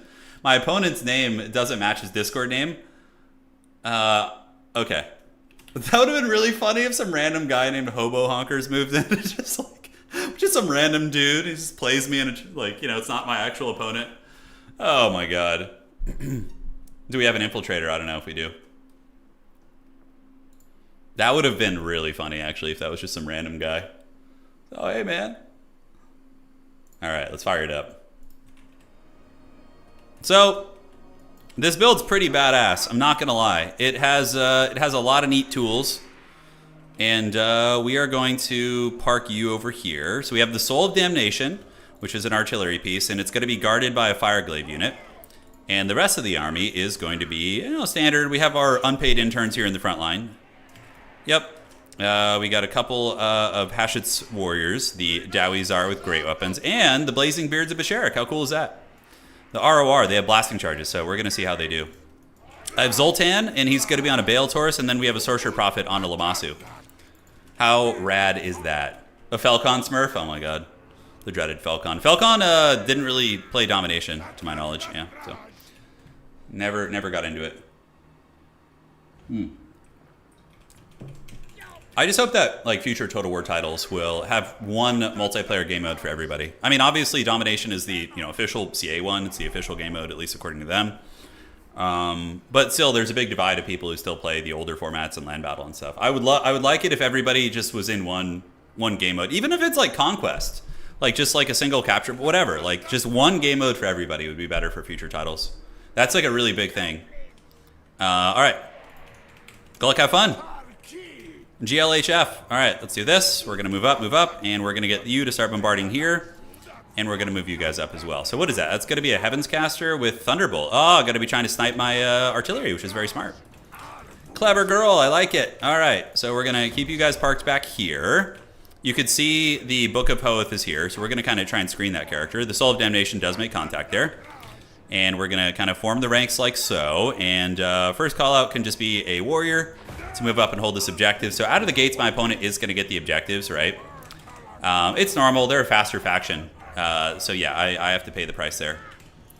So I could use my snare ability to try and pop this thing in the face. Let's go ahead and dodge some of these shots here. I could absolutely just crush this unit right now because nobody remembers what Zoltan even does. I brought Fate of Una as my spell to deal with like the elite units. And we're going to move the Fireglaves up now. All right, so yeah, the Soul of Damnation is doing a little bit of work, but my opponent does get the points. Feels bad. You guys are going to square up here. I do have the Fate of Una, but I want to save that for the Fireborn and the elite units when they inevitably come out. And my opponent just went invisible, which means it's going to be your Randon's Thunderbolt. So what I can do in response to this is pull back and prepare to defend the artillery. So we can keep the Fireglaze back there and do this. And you guys move up here, and yes, and on the back of the objective, and you guys go there too. All right. So the Warriors should get to that point eventually. If my opponent wants to use Thunderbolt, we want to try and punish them for it if possible. Yeah, but the Soul of Damnation is doing some good work. It's getting in there, so we're going to do this and this. If I do lose it, that's a pretty big setback, though, for sure. Definitely not going to be feeling happy about that. And now we got the blasting charges, so let's see what they do. Pull you guys back, and great. All right, so there's the Thunderbolt, and can we dodge it? Can we go forward? Okay, it looks like it survives. That's good. That's really good. So it's actually going to be able to generate some good value here. So we can just ignore that and just kind of move up the Fireglaves, and just if it dies, it dies, I don't think it's worth sitting back there now that I think about it a little bit more. All right, but the blasting charge is doing great work so far in the middle. And now what we can do is call out the Demon's Tongue, which is going to be awesome. So we're going to move that over there, and we do see the Lord creeping over there. We're going to get you guys shooting here. And it did not one-shot the Soul of Damnation, which is pretty freaking awesome for me. So, yeah, we'll move you guys in here. And we could Fate of Una some of these units. I don't know if it's worth, but yeah, we'll keep nuking them down. We do manage to get this side objective here. Let's get one Laborer over there to help out a little bit. And we're going to go cause some havoc on these archers, although maybe just moving in here is going to be good. So we're going to go ahead and do Enfeebling Foe. Move in here, get the Blazing Beards to do their thing. You guys move up, and yeah, we get a little bit of DACA going down here. And we're going to like move this thing because my opponent's preparing another Thunderbolt, so let's see what we can do. All right, so they get pounded. Let's push you guys back, and are we able to take down the doggies? I don't know. We're going to find out here in a minute. On the outside, my opponent's pretty vulnerable. I'm moving the artillery piece to force him to do like a timing on it, to deal with it. Let's get you out there, you guys here, and great. So we were able to break the Narnia Alliance, which is outstanding, and let's get the blasting charges here. So now the Demon's Tongue, we're going to put it in Control Group 4, and I'm going to keep moving this thing until he like kind of sits down and relaxes a little bit. So let's bombard this, and great. So Elven Archers in the back, definitely need to shut those things down. They're a menace, and let's do that. We have the Demon's Tongue coming in, which is going to butter his bread pretty hard in some aspects. And yeah, we need to move it. Can we move it? Is it going to dodge? Push it. Oh, the MLG Pro Player dodge. Oh, we saved it. Let's freaking go. All right, that's how we do it, baby. That's how we do it around here. All right, so you guys form up. You Fireglaves come out, and Soul of Damnation can keep going here. Great. So we have a Phoenix. We can definitely go after it. It's an Arcane Phoenix. I don't know if our 2 characters can 2v that thing. We're going to find out. Zaytan's going to go after it. And in the meantime, I'm just going to Fade Abuna you, get you going after the archers here. And we're going to try and 2v1 the Arcane Phoenix. I don't know how it's going to go, but we're going to try. All right. So in the meantime, Fireglaves move this way. Let's get you going this way as well. Now we can get some Bull Centaur renders coming out. And yeah, we're trying to take on the Phoenix 2v1. I don't know how that's going to go. We're going to give it a little debufferoo here. And we can also use Reforge on the Pain Train. So we're going to do this and heal our Pain Train, which is doing some nice work here. It's definitely getting into the archer line. I'm having a little trouble getting the objectives, though. You know, it's been a tough wrestle here. And the Fireglaves can start shooting there. We're going to form ranks here. And yeah, this thing's not long for this world, that's for damn sure. We're going to get some Wolf Riders to make sure that nothing like Haggard slips through and gets it. So are we actually winning this fight? Let's do the Sadistic Snare. So we're going to lock that thing down. I think it can only be used on ground units. What the hell is going on with this guy? Oh my god. The game reset all my settings, and that's why that shit was running. Oh, that's so annoying. Okay. All right, then. That's how it's going to be. So, yep, you guys move in here. Fireglaves keep shooting there. And we keep chasing you and just keep running here. And we need to get old Zoltan back there. He needs to do his thing. Okay, so retreat through that. Fireglaves and company are in okay shape, and we do see some Reavers lurking back here, so we're going to go chase them off to make sure that goes down like that. And now we're going to go ahead and land you on the ground here and pull the Bull Centaur renders in to protect them, and yeah, we can get you on this. All right, so is he going to chase down here is the question. With the Bull Centaur renders, most likely not. And the guns here are shooting. We do get the Reaver shot there as well. Let's pull you guys in and have you guys run these guys down. And dude, the auto skirmish mode being turned on is such shit. Oh my god. All right, Demon Stung needs to move back here. Let's consolidate on the objectives for sure. I will have another Fate of Buna here soon. And now the Soul of Damnation is gone, which is fine. It shot for a long time and did a good job, so I'm actually pretty happy with it. All right, let's move into the back of this unit here. We're starting to wrestle the middle a little bit. Archers are under pressure. Let's get you guys moving here and moving here. And how is everything looking here? Yeah, the Demon's Tongue is getting smashed up. We're going to need to get another Reforge on that thing. Do we have another Reforge? We do. So we're gonna go ahead and Reforge it. Hopefully not like Warcraft 3 Reforged, but in the ballpark. All right, so full steam ahead. Let's come back here. We're going to pull back and dodge that shit if we can, so let's dodge it. And how's this all looking? Yeah, we're down on points pretty heavily. We need to get the middle one here. I think we do mostly dodge that, which is good. But we're still probably going to have to get a big steamroll on our opponent here to get him off the field. Ah, it was Arcane Phoenix was doing that. Okay, interesting. So do we still have Fireglaves online? We do. All right, so the Fireglaves need to go after you. Zoltor is going to run over here. We're going to get you back up in the sky there. And now we can just go ahead and creep up with... a blunderbuss wouldn't be terrible, actually. Yeah, they're pretty stalwart. They're pretty resilient. All right, so you're going to come over here, see if you can save this man.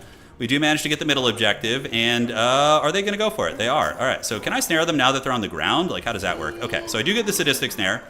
We get a lot of anti-large boys over there. And Fate of Buna is on the table. So we're going to go ahead and attack here. Get the Wolf Riders in there on the Lions. Pull you back. You guys saturate here. And great. So the Arcane Phoenix is getting whooped on now. There is going to be a bombardment coming. Shouldn't be too threatening, though. And I think we have enough on that objective to hold it. And the blunderbusses are approaching. So hopefully we can get those silver helms. That's going to be very nice. And good. The Lions got karate chopped. The Lion, the Witch, and the Wardrobe all up in here. And we have another Buna. So we need to wait for like some good quality unit to appear, and then we'll Buna it. The Arcane Phoenix is getting whooped on by the Bull Centaurs. Let's go here and here.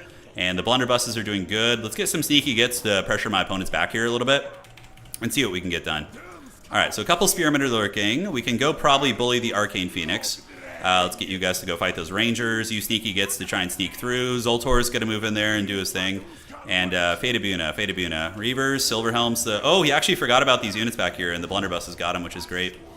All right, so he looks like he's going to try and sneak my back objective, which I can just go park my injured train back there, and that will pretty much deal with all of it. The Arcane Phoenix got its butt kicked pretty good. Let's go ahead and control group these guys together so I can move them a little bit easier. And now we're going to... Do we want to take that fight? I don't know if we do. It feels a little bit ugly. Probably just Fireglaive them down, to be completely honest. It's going to be a little bit better. So those are just spearmen. And yeah, so we're going to run away with our heroes. He will win on just one, so I need to get all three objectives. You know, that needs to happen at some point here. Yeah, the Bull Centaurs can pull back a little bit, and the Arcane Phoenix is being lured into heavy gunfire. What else can we call in the back? Yeah, so we have the Chaos Dwarf Infantry. So we're going to start moving them here and playing the long game. The Arcane Phoenix is dead, I think. Oh, it's still alive? Are you serious? Holy shit, that thing's a raid boss. All right, we're going to blunderbuss it there, too. It should be dead here in a second. Like, I know it has, like, a weird rebirth ability, but we're going to find out. Alright, so what is it riding? An Archmage on Heavens there. And the Arcane Phoenix is now dead. We're going to call in another Dwarf Infantry unit to pressure the side. We're going to move you guys up, and you guys can come over here. There's probably no way that this is a success for them. With the Demon's Tongue over there, I think it's going to be able to finish the job. I think it will. Alright, we'll get another laborer and just kind of get the labor in. The unpaid interns are rising up to fight. Yeah, they're coming for blood. Alright, so that looks fine. Let's get you guys into the Silver Helms here. And on this side, I did forget about this for a hot minute, so that feels bad. But, oh my god, look at the freaking damage that Demon's Tongue is doing to those guys. Man, that's brutal. Alright. So charge in there against the Reavers. We can use the Sadistic Snare and lock them down so they don't get their charge. I was a little bit slow on it, unfortunately. Blunderbusses are camped here. We do manage to fend them off on the outside. And we're going to park you here. Get a Wolf Rider, put it in transition between the 2 points to make sure we're cozy. And we only need to capture this outside point for a hot second. It's not for super long. Yeah, I love using Zaytan in this matchup. He's actually, I think, quite good. I think he's pretty strong. We're going to set up the Blunderbusses here, get you guys to battle the Narnia Lions, do this, and let's get the Wolf Rider to go run down those guys here. All right, so we're going to see if we can bully the Lord here a little bit.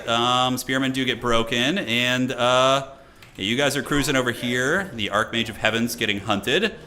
All right, and where's the Wolf Riders? The Wolf and the Rider. He's around there somewhere. Let's get you guys back in there. And do I have another Wolf Rider? I do. All right, let's call him in. Let's get him up there, ready to go. So Blunderbuss is getting hammered a little bit by the big boys, but I think we're okay. This objective is going to go to us, and we're going to have a pretty rock-hard position on it. I think we can force these guys off. The Fireglaves... Oh, he did actually get my train offline. Okay, so it's getting a little bit sketchy here, guys. It's getting a little bit sketchy. Let's maintain the middle. I think it's actually, since we triple capped him, we actually win on just 2 now. But I'm still going to play for all 3, right? We're still going to play for all 3 points. Yeah, so you guys clean this up. Let's get these Rangers run offline. Fireglaves can set up shop and shoot here. Bull Centaur Renders can come over there. And we probably want to unsummon some of these raggedy units so we can get fresh ones back in the pool. Although that's still 11 Bull Centaurs. That's still a lot of stopping power, right? We're going to counter ambush here. Do this here. And do we have Bunas? Dude, we have so many Buna targets. I mean, I guess I could just start using it. Like, my magic has basically been non-existent this game. It hasn't really done much of anything. All right, charge in there. Yeah, we're going to use all the magic to brute force this objective out here. And what do we have on call-ins? We can do the Blazing Beards of Basharik again.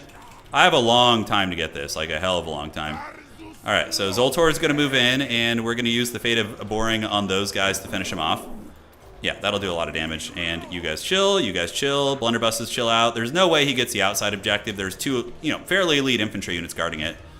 And we need to get the Lamasu down there too. Alright, so the Fate of Buna should wreck them. Labor in time is here. Yeah, we got the 2 warriors on the outside. We can pull the Bull Centaurs over. And I think we got this one. Yeah, we have enough, Fate of Buna is weird. You can literally only cast it a couple times. But now we just maneuver over, grab this objective. And we can take our heroes elsewhere. My opponent probably going to switch to the outside, but at this point, it's going to be too late. The evil Dawizar cackling is in full effect, and it cannot be stopped once it's begun. Yep. So my opponent doing a switch to the far side, which is expected, but we're very entrenched over here. We have 2 very good quality infantry units, and yeah, they're going to be fine. And we can also just rotate with our mobility over there. That is the strength of mobility. All right. So let's fight here. Let's have you guys fight here. And we got the characters, and another Fate of Buna will be off cooldown in 17 seconds. So we'll just use it on these Rangers, probably. Yeah, go try and bully this Lord a little bit. You guys fight there. Yeah, oh, big counter push coming over here. I think we just save up and get the Demon's Tongue, and then we're cackling all the way to the bank. All right, unsummon, and you guys need to get on this objective and grab that. And yeah, all's good in the neighborhood, man. I don't know if we can net this. Yeah, we already used all of our net charges, and I think there was a white line of Grace on its way in, so we're going to go Fate of Buna those guys. Yeah, we're going to Fate of Boring them, which is going to be fine. You guys move in here, and in the meantime, you guys attack the Reavers. Zoltor able to push that unit away, and yeah, this is game over at this point, so we're going to park you back here, do a little bit of housekeeping. Unsummon those units, call in another Bull Centaur, get them up here in case any funny business arises. Retreat back to the objective, and do we have any Wolf Riders nearby? We do. All right, they can go help with this. Blunderbuss is on. Oh, dude, the auto skirmish mode is going to lose me games today. I need to turn that off. I literally do not know what reset all my game settings. It must have been like a weird patch that Creative Assembly did. I have no idea what funny business is afoot. Yeah, so we need to get some more units here. Granted, we win on just 2 points now, like pretty easily. The value is close, though. Like, it's kind of sketchy, to be honest. We're going to see if we can hammer you down. use you guys to go after the Reavers and support a little bit. Can we beat the Lord here? I think we can, because we have the Lamassu silence, and you know Zoltan is he's a good fighter. So I think he's all right. We'll get the Blazing Beards of Asherik to rotate, keep you guys, and you guys guarding. That's a big part of this game, honestly, is like rotating on objectives and like kind of understanding like when you need to send things where. It's one of the big skill sets that takes some getting used to. Oh, he does kill my Lord. Not that it matters though. I have a triple cap, and I still would say I have a substantially stronger army on the field. All right, man, that thing's just riding a great eagle though. How's it putting up such a good fight? You know, some funny business there. Zaytan that's how he rolls. He tends to get bullied a little bit. Yeah, Tourney's doing good. We're in round 3. This will put me at 2-1 in the tournament in the Swiss, which is quite good. So I think we got this one in the bag. Because we have the triple cap, we actually passed our opponents in points, and we're ahead on army value. Granted, I think, no, there's no healing. It's a Heaven's Caster, so there's no healing. Yeah, we might lose this outside objective, but I don't think so. I think we can get some units there. Let's see, what do we have to call in? Man, we have like nothing to call in. That's a problem sometimes. You gotta build accordingly. All right, let's get the unpaid interns rising. So we're going to pull this unit back and lure them into blasting charges and get the blunderbusses and you guys coming up. You guys ready?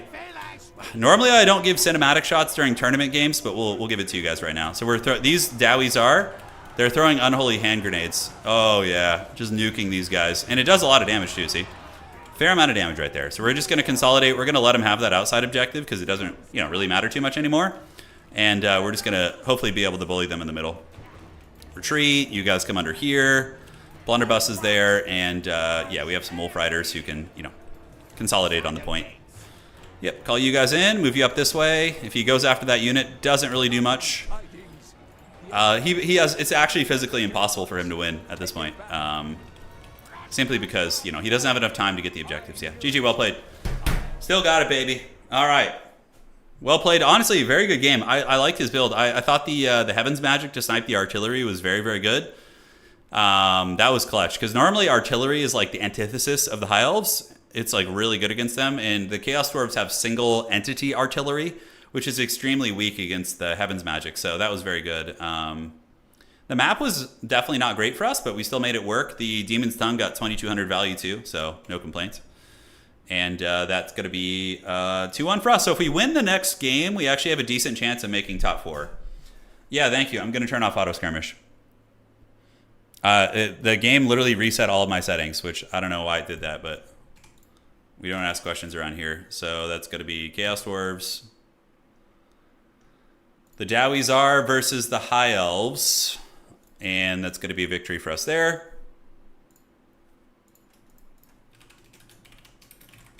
Perfect. And where are you at? Okay, so let's check here. And, all right. Curses. Got a little bit of admin work to do here real quick. Checking. The round is almost done, actually. So we are towards the end of the round. Okay. So got to fix this round, and then we got to do this. And do this too. So we have a decent chance at top 4, actually, which was kind of fun. It's definitely possible. If our 2 tiebreakers, which we have 2 top players as our tiebreakers, Scrambled Egg and Alexander are both like top leaderboard players, so there's a chance we can make top 4 still. There's a decent little chance. Okay, let's do that. And then we're going to set you down to 2 and you up to potentially a higher amount as well. Did you have the Death Magic passive? I believe I did. Yeah, we're 2-1 today in the tournament. Yeah, so it's Swiss. You're guaranteed 4 matches. It's not like elimination. This is probably the most popular tournament format in the community, I would say. This one, yeah. No, you didn't miss a match. Yeah. So normally these streams have like 6 games. We have the 4 rounds, semifinal, and grand final. Yeah. They take a lot longer to get going than other titles, Like in Warcraft, although Warcraft 3 games tend to last longer too. Well, not always. It depends. If it's like an orc match, it will certainly Turin versus Anticity finals. That would be really funny. I don't know who's favored between Dwarfs and Cathay, honestly. Cathay is one of the least popular factions. They almost never get played, so I just don't have experience in that matchup, which is actually kind of funny. Okay, so we're just updating the stats. We have some admin work. Will we see the mighty Skullcracker? Maybe. Yeah, so where do I turn off the skirmish mode? I literally haven't done that in like 3 years. So let's go to game options, game settings, default skirmish mode. Oh, I found that pretty quick actually, sweet. Did it reset all my graphic settings and stuff? I don't know if it did, okay. Anyways, we found it pretty quick. Okay, that looks fine. Let's do this and this. And then we can refresh and see how the round looks. I'm a computer whiz, that's right, dude. You see how quick I found that? You better put some respect on it, dude. Wolf Zone should have 1.2. Okay, so we got to give him his 1 point. Got to give Homie his 1 point for the buy rounds. So yeah, next up, we'll see. We're going to play either Harrison, Max, Hitman, Hippo, Scrambled Egg, again, Boss Toss, Martin. Like, everybody that has 2 wins is a killer for sure. There's no easy ones there. But we accomplished our goal. You know, haven't played a tournament in a couple months. We went 2-1 so far. We'll see if we can go 3-1. It'd be really fun to make top 4. I would be stoked. That'd be pretty rad. That would be pretty radical, man. Pretty radical, dude. Okay, let's refresh this now and advance to the next round. Yeah, I'm Ultra. That's a really good point, actually. That is a very good point. All right, good luck, have fun. Only 2 undefeated players? No, 3. Alexander Nuts, Anticity, and Hitman Hippo right now. You still got it? Yeah, we still got it, man. We still got it. Okay. So how are we looking? We have Max Millionaire. This is, if he's playing Vampire Count, it's actually going to be pretty hard. I think Vampires can do pretty nasty work against Dwarfs. We'll have to see, though. We'll have to see. Looks like some...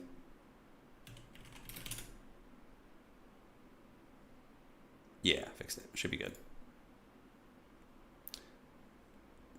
Okay. And where are we at? I got my opponent. It's going to be Max. He's a very, very scary player. I think he's... We're playing the number 5 or 6 player on the leaderboard right now. Yeah, so let's get the lobby set up. Round 4 is here. And let's get Max Millionaire. Last time I played him was Nurgle versus Vampire Counts, and we were able to get the dub, but that was only because I had a really good counter build. He's probably a stronger player than I am right now, that's for sure. So yeah, this player is... Yeah, number 4 on the leaderboard with 8 tournament wins right now. Jeez Louise. Let's see what his win rate is. It's just, oh, the 69% win rate is super Chad. You got to respect that. That's the blessed number, you know? All right, so let's see what the map is. Nice, hell yeah, dude. How are your Astrogoth wrists? They're hanging in there. Yeah, they're hanging in there, boss. Thank you for asking. Haunted Vale is going to be the map. Ah, man, this is a hard matchup, guys. This is a hard one, I think. This is going to be Trixie Hobbits'. All right, good luck, have fun. It's okay. I haven't played a tourney in...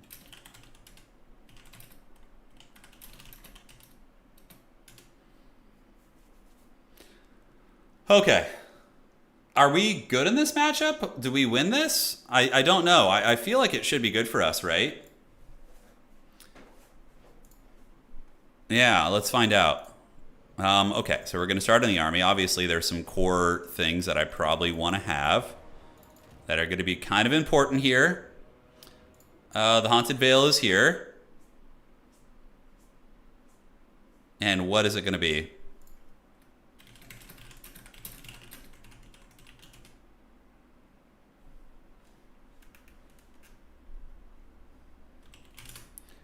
Okay.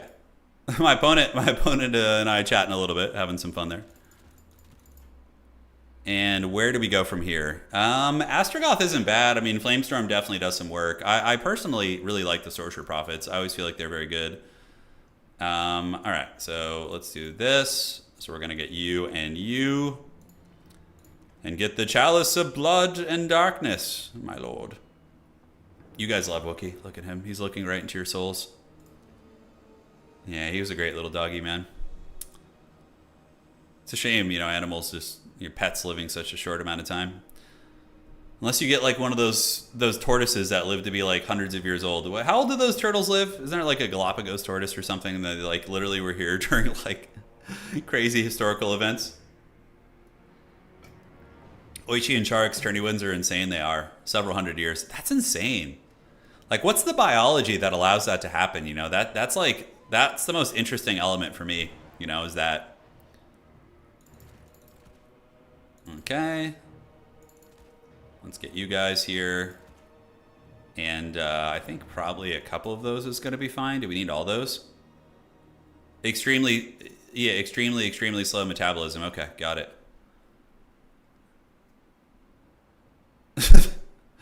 Guys are out of control, man. That's why you're not going to see 40, says Frost. Oh, no.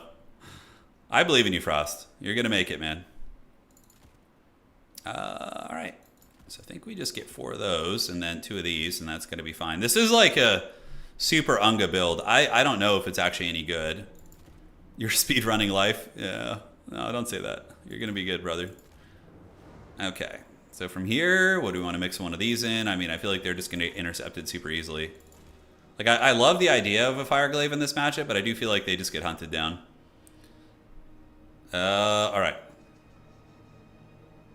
So one of those, and then we can get these guys too, which is going to be nice, and another one of these. Not sure what to expect, though. That's for sure. I'm really, really not sure.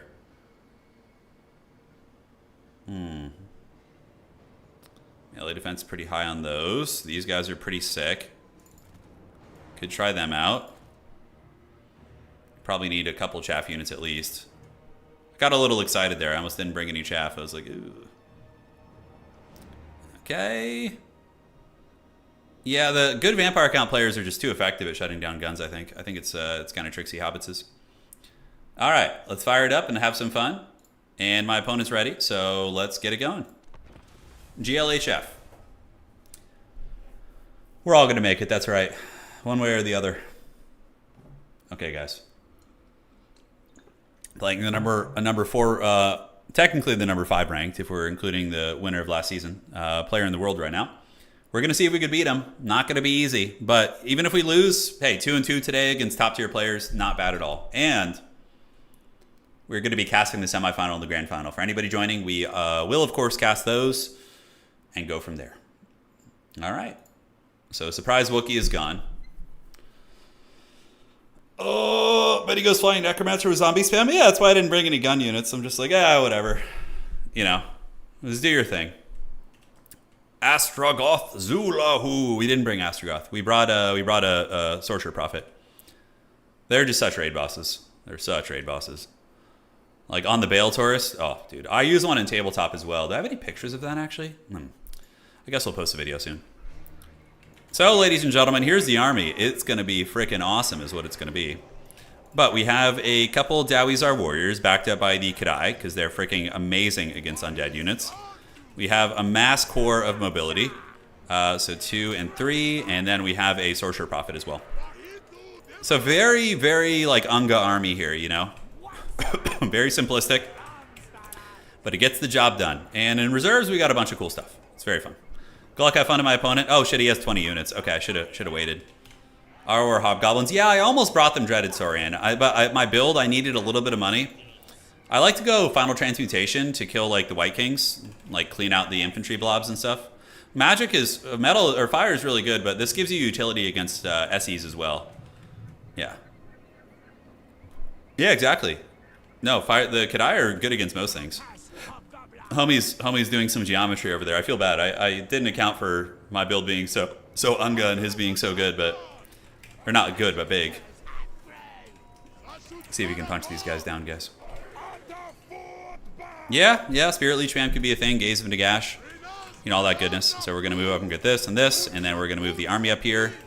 Grab that and move you out. So yeah, just a Necromancer with Gaze. So he's just trying to snipe elite units, basically. Okay, so it's pretty much what I expected.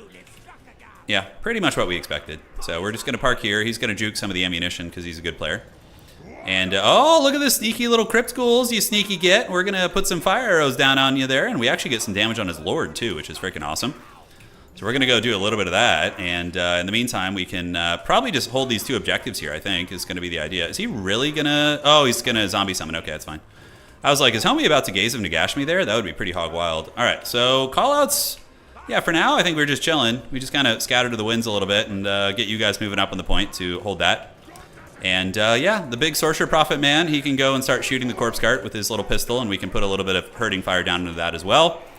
And great, so let's pull you guys down this way and get ready to support. So the Corpse Cart, hopefully we can nail it. We're going to do a little breath attack on that thing too. And we're going to call out the Fireborn, another unit of Fireborn, to hold this objective here. And now you guys crush this, you guys crush this. And it does look like, are we going to get the breath attack? Is he going to do it? Looks like maybe he waddled out of range. Hard to say. So all these units that he has here don't really have good capture weight, so I'm not too concerned about that. But yeah, we're just gonna grind here against all these undead units and hopefully live our best life. All right, so the Fireborn are on their way out. We can do a little bit of this and just kind of park on the edges of the objective, and we do manage to get that thing a little bit lower. But now I'm going to come over here and get ready to consolidate the fighting on that point. So we got a points lead, right, which is cute. We're going to take Fire at Will off to consolidate ammunition, and we can just start shooting here and here, and we're going to go ahead and attack a little bit there, and yeah, start going after these characters if we can. Yeah, so we're able to clean that up, which is nice. And the Corpse Carts are getting worked on. They do have healing, but I think just focusing on one spot and winning that point is going to be more important. We're going to get the Kadai around here, and yeah, so we do see the White Kings and the Cryptors and whatnot. A lot of scariness. Both of us are kind of posturing for position a little bit, so let's posture and posture. And the Sorcerer Prophet now can attack into the... yeah, I think I want to attack here. I mean, he has the Gaze of Nagash and whatnot, but I'm not too worried about it. So let's get you guys to start shooting the Cryptors and shooting the Cryptors there, which is going to be nice. All right. So the Kadai can come out and clean up these Crypt Ghouls, which is going to be uber cost effective, and we can start getting some basic infantry moving up the pressure a little bit, and great. So the Cryptors are getting nailed, and yeah, he's got a lot of units here. So we're just kind of hanging tight for now, and we do start to see a little bit of pressure coming in via Fellbats, so we can call out the regular riders, pull you guys back, and get ready to go. So how's this going to look here? So we're going to do this. We're going to do an overcasted Final Transmutation right in the backfield there, which is going to be very good.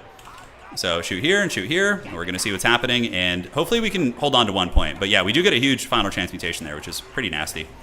All right, so we do get a big one. You see it hits everything. It literally hits like Corpse Carts and White Kings and like all that shit, so that's pretty good for us. All right, so now we just need to keep retreating back with our mobility. We need to keep those guys online and eventually start moving up. If we can just win the grind on this fight, that's going to be pretty great. So 2 White Kings are already like almost dead.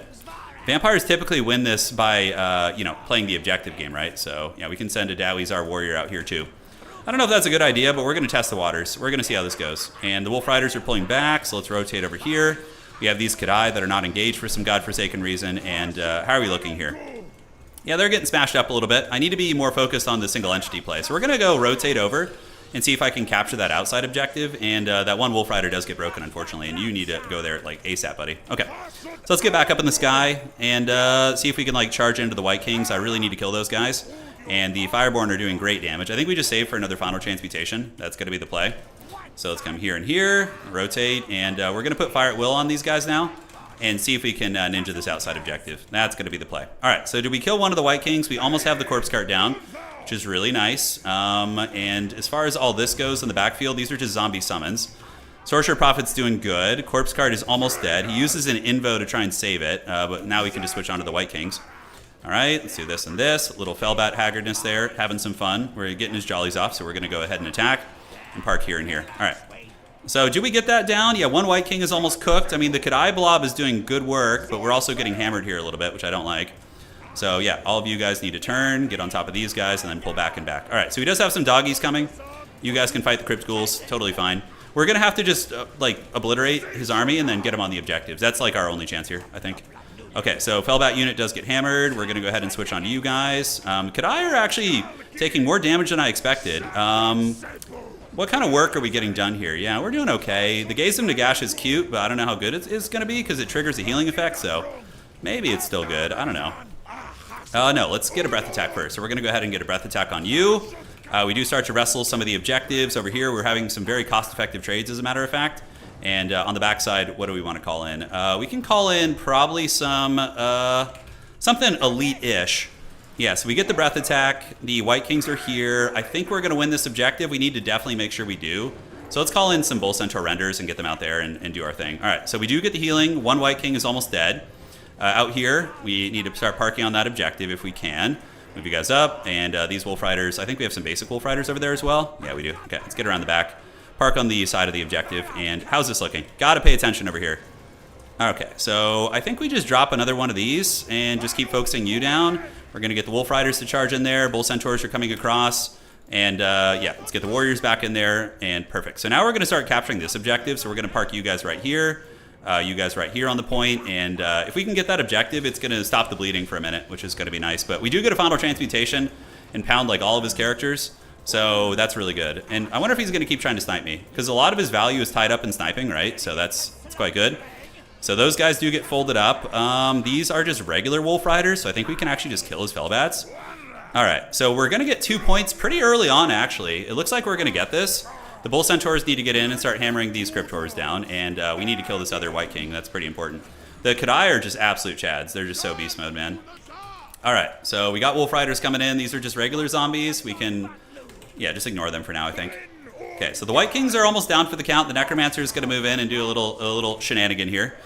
These are Graveguard Halberds, which we can probably kill with Searing Doom, I'm thinking. And that objective belongs to us. Great, so let's get you guys here and you guys here. And leave these Dawizar Warriors to guard that objective. Cool, so we were able to bully that down, and the objective is coming into our favor now. So we're going to do a Searing Doom, although do we need to do that? I think we can do a Searing Doom like this, and that's probably going to be fine. Let's get the Kadai back, get you moving in here, and call-ins for us. We don't really have anything except elite stuff, so it's kind of tricky, actually. But hopefully we'll still have the capture weight on this objective. We'll see. Okay, so the Graveguard Halberds doing some work, and now we have you guys. So we have the double objective. He obviously will win on just these, which is a little bit problematic, you know, but yeah, let's pull you guys across and across and see what we can get done. And the objective is going to go to us, which is nice. So now we need to get an elite infantry over here to probably hold this. So we're going to call out the infernal elites here, which is going to be fun. All right, so you guys are holding. How are we looking here? Yeah, we do get a zombie summon, which is cool. Doesn't really matter too much. And we just gotta we gotta play patiently and farm as much of his army as we can. He does have better capture weight here, so we probably actually just get you guys around the top to maintain this objective. I don't know if we're going to be able to, but yeah, we do have another bombardment here, so let's pop it like it's hot right there. Kadai need to move in, attack the Dire Pack. It is what it is, but we're going to try. Yeah, the Dire Pack's going to fold us up pretty good. So let's move there and there with these guys, and you guys come over the center as well. We need to maintain this double cap for a while, and we can now pull some of these guys over here and prepare for that fight too. So are we going to be able to maintain the capture weight? I think so. When these guys arrive, it should maintain the capture weight. And let's get you guys coming out here too to do this. The Fireborn, just absolute chads. They're just doing the work of the gods. He's going to zombie summon us, which sucks, but it is what it is. All right, so we just got to eat it. Dude, the Bale Taurus is just going deep on these guys, man. He's going so deep. And the Bull Centaur Renders are also just super S tier here. All right, so we're going to put all you guys in guard mode, start wasting them. And then we slowly start grinding out this objective here. Yeah, so that's going to be the play for sure. And you guys can go over here. I think we have the capture weight solidified right now. Some Crypt Ghouls coming in. We can charge them. And we need to get you guys up on the points. And the Kadai, yeah. Unfortunately, he's going to Gaze of Nagash these elite infantry here. Not really a whole lot I can do. I feel like him trying to snipe the Sorcerer Prophet maybe was a mistake for him. So let's drop this, get you guys in there. And now we have some infantry actually fighting over the point here, which is good. So let's come around the outside there. All right, so those guys get folded up, and yeah, we definitely need to get these guys off the point here if we can. The elites have arrived, so let's get the blasting charges in. Sorcerer Chad is doing great work. Next, we call in, I guess, HASHUT Stark Ravagers. Yeah, I guess that's the case. I mean, I have a very elite army. He's just trying to capture weight, like blast me off the objective. Let's get you there. And the Wolf Riders can creep around. So let's see. I mean, his magic situation, he probably is stroking his Forbidden Rod in the woods, would be my guess. But yeah, we need to get the blasting charges. Nice, we actually get a blasting charge salvo. He didn't dodge it, so that's going to be a lot of free damage there. Nice, nice, nice. All right, so that point looks to be pretty good for us. Now we need to, you know, potentially start working on the middle here. Do we do HASHUT Stark Ravagers or just Fireborn? I think Fireborn are just better and cheaper.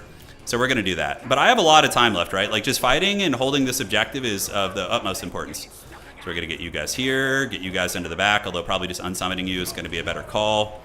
And just keep farming him, right? Like, keep farming his units as he sends them in.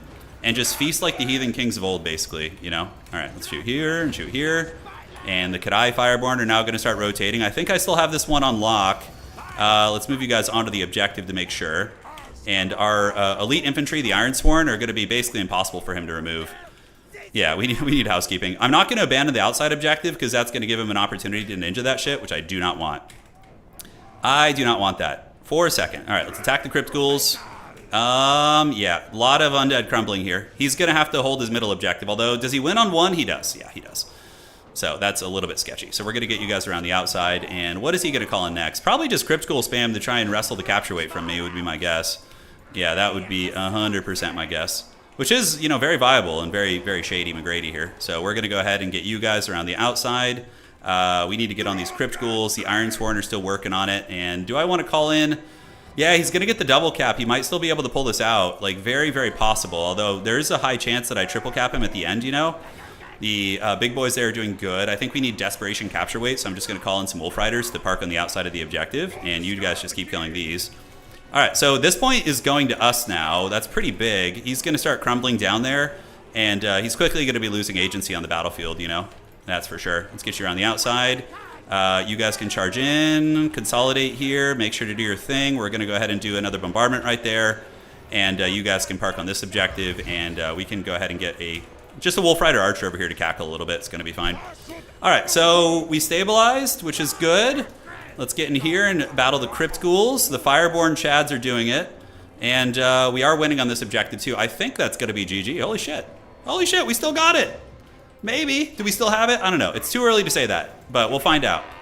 We'll find out. All right, so yeah, the Fireborn are just doing the work. I mean, they're cutting through massive amounts of chaff units, right? We see the Vampiric Army is like definitely in some sort of shambles here. This objective still a little bit dodgy, to be honest. He's sending a lot of Crypt Ghouls in, which are, you know, more of a desperation capture weight piece. Let's unsummon you. And yeah, this objective is coming to us too. I think just rear charging in here is going to be better. Yeah, that's going to be better. All right, so that objective is a complete fold. So now we go over here, although there's still a Crypt Ghoul unit.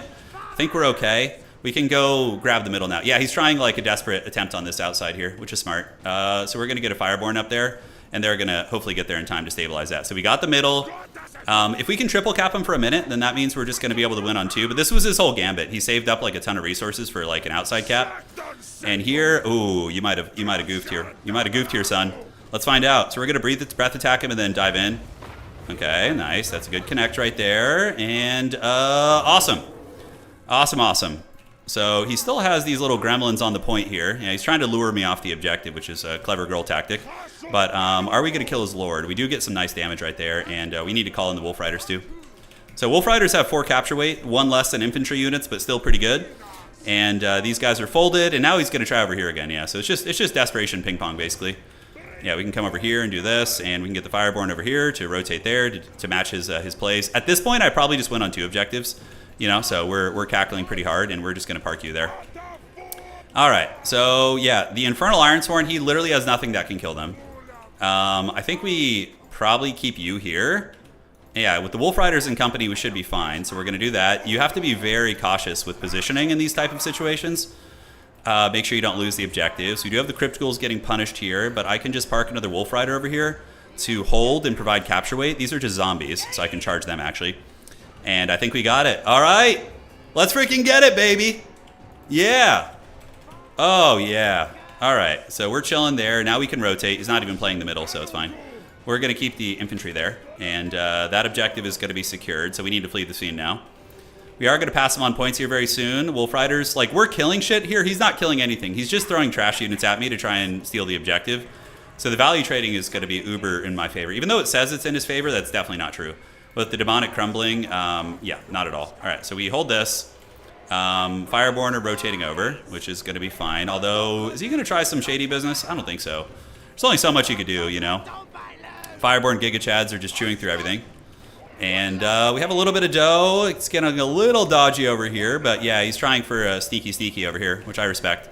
But, you know, Chaos Dwarves, unlike the regular Dwarves, are actually quite mobile. Like, you have a lot of sneakiness you can do as well. All right, so Fireborn are clearing out, the Dwarf Warriors are clearing out, and we win. Still freaking got it, baby. Let's go. Oh, yeah. I can see how that matchup maybe is favored for Chaos Dwarves. I'm not sure, though. But even still, that guy's number 4 on leaderboard, so that's really good. HASHUT? Yeah, GG, well played to him. It does seem like a tricky matchup. GG, dog. And let's report it. And see what's cooking.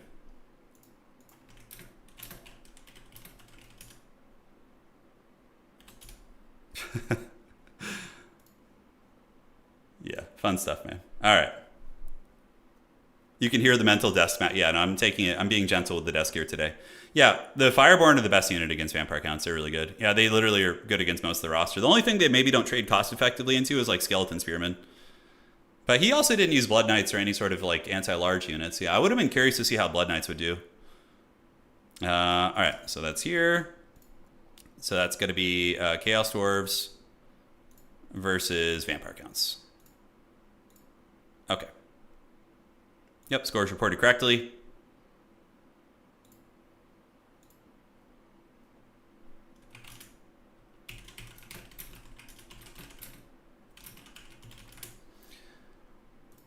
Perfect. All right, so taking a look at the brackets right now, did Anticity win? Oh, the undefeated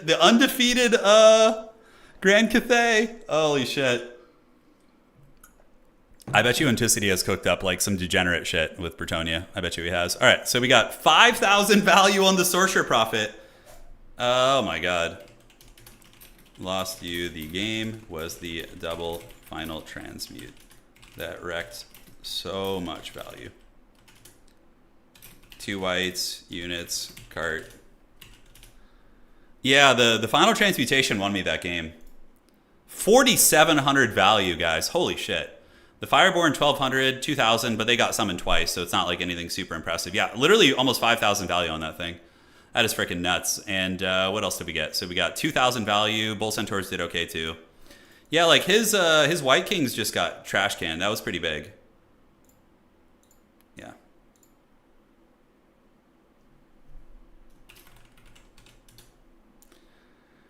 Okay, so what's cooking? What do we got going now? We might have actually made top 4. That's pretty hype. Dude, I got to start planning. I don't know what to do against Grand Cathay, man. Yeah, 2 White Kings, 2 Crypt Cores, a Corpse Cart. Yeah, it was a lot of value. The first one was so juicy. I just saw his whole army just like start to wither, basically. So Demonicus needs to be given a point. So let's update this. All right, all right.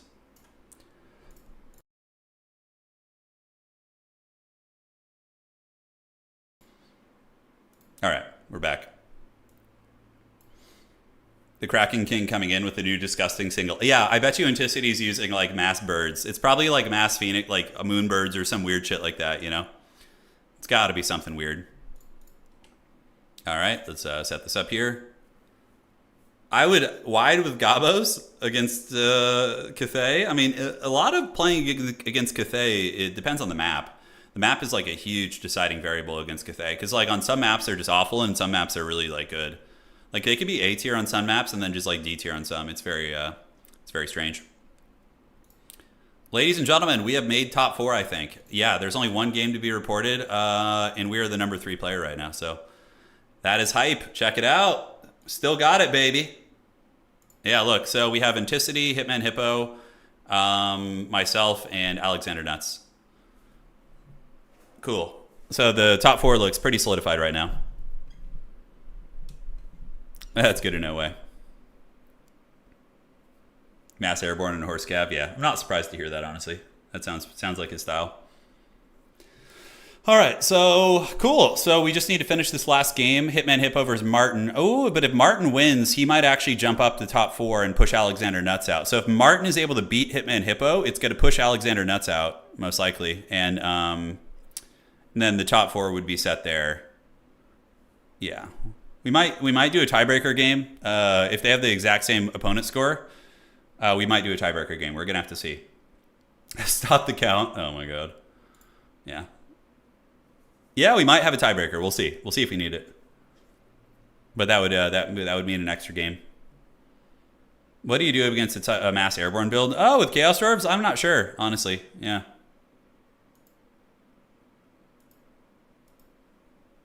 Okay. Kawa Unga Bunga, dude. What is Martinius playing? Let me check. So, where is he? So let's find him. Looking around here. Checking. Martinius. Oh, where art thou? Okay, faction declaration, SFT. Here's Martinius. Warriors of Chaos, yeah. Warriors of Chaos versus Dwarfs is an interesting one. I think it's favored for Warriors of Chaos for sure. They have a lot of really good tools. Yeah, they have a lot of good tools. Blunderbuss only build, that'd be so haggard. The Blunderbusses, if they got tar pitted by Crowmen, would just get wrecked. Yeah, they would get wrecked.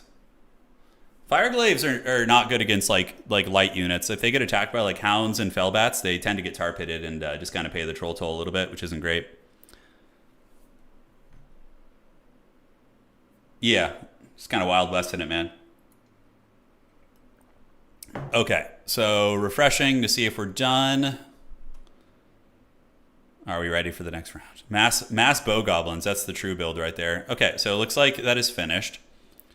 And Hitman Hippo. Oh no, he pushed somebody else out. What? Wait, who did he push out? Oh, never mind. So he changed up the tiebreaker. So Anticity, Hitman Hippo, myself, and Alexander Nuts. Okay. So Martinius. Wait, did that score not get reported? So Martin defeated Hitman Hippo. Was that only 3 wins for him, though? 2. So he only has 3 wins. Okay. Got it. So checking here to see if we even need a tiebreaker. I don't think we do. GG's. So I think we're ready for top 4. Yeah, we actually don't need a tiebreaker. Yep, because Alexander has it by 1 tiebreaker point anyway, so it's all good. Unless somebody forgot to report their score, I don't think so. So, yeah, now we are going to be advancing to the top 4. Okay, top 4 time. It is going to be... So we have... Am I going to be suffer? I would love to play Anticity and just, like, suffer the wrath of whatever machinations he's cooking up. That'd be super fun. Okay. So I am playing Anticity. That's hype. That's going to be fun. Okay, so we have Turin versus Anticity. Why can I not tag? Oh, hold on. Can't tag him here. You guys ready for the match? Oh, God. I'm playing the world champion right now, guys. This guy's literally the best in the world, this player we're playing right now. And then Alexander Nuts versus Hitman Hippo. Like, whatever faction Anticity touches, he can, like, turn into meta. You know, he has, like, the Midas touch. No, don't stream snipe him. No, don't do that. Don't even type it in chat, because then I can't read chat. I don't want to know what he's doing. Okay. So, let's get it. Oh, man. Okay, so here's the lobby. Let's get in there. Should be fun.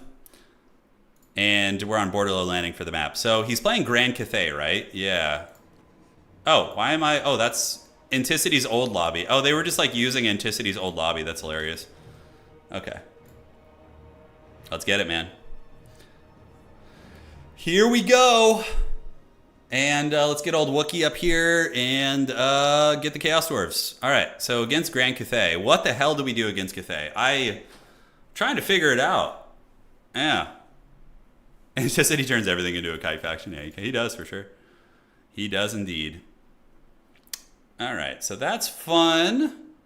Probably you need a Sorcerer Prophet of some type, although Astrogoth is very good against Cathay too. He's very, very menacing. All right, so we could do this ability here. We could do this and that. Gonna get that ability, and what else do we want to get? Probably want to keep this, cut that and that. All right.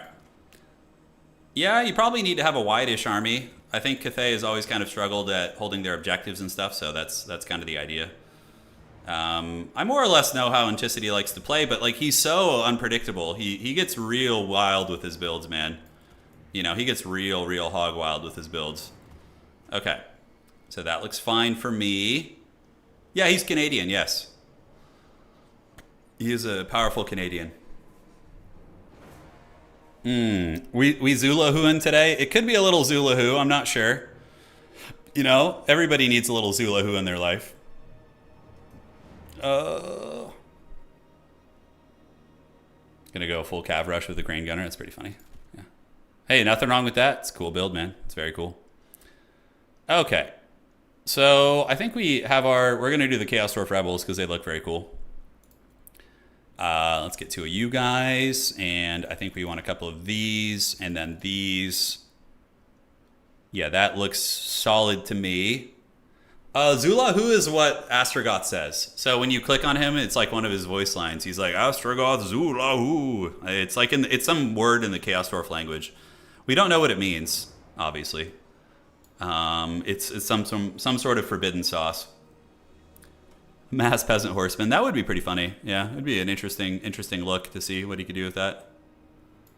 Yeah, so let's cut that, and then we're gonna get one of you guys here, and it's laboring time. All right. So probably some funny business where he like rotates between objectives and just causes havoc, right? It's gonna be what we run into. Yes. And then we need to get more of you. Do you want any artillery? I don't know if I really even like artillery against Grand Cathay. Especially against, I mean, you could just go standard, but I think our build is good against standard Cathay too. So whatever he does, if he memes and does some weird shit, like, we're ready, I think. Yes, and then we're going to get two of you guys just for expendable capture weight. Yeah, that looks fine. Good luck, have fun. GLHF. Zulahu means prophet or priest. Oh, okay. So he's just like basically saying his title. Got it. I am so excited to see this because Cathay doesn't really win tournaments too often. If he's able to find, like, Chaos Dwarves are pretty strong right now. They're not like top tier, but they're up there. They're good. They're like a solid A tier faction, right? I think like maybe like like A.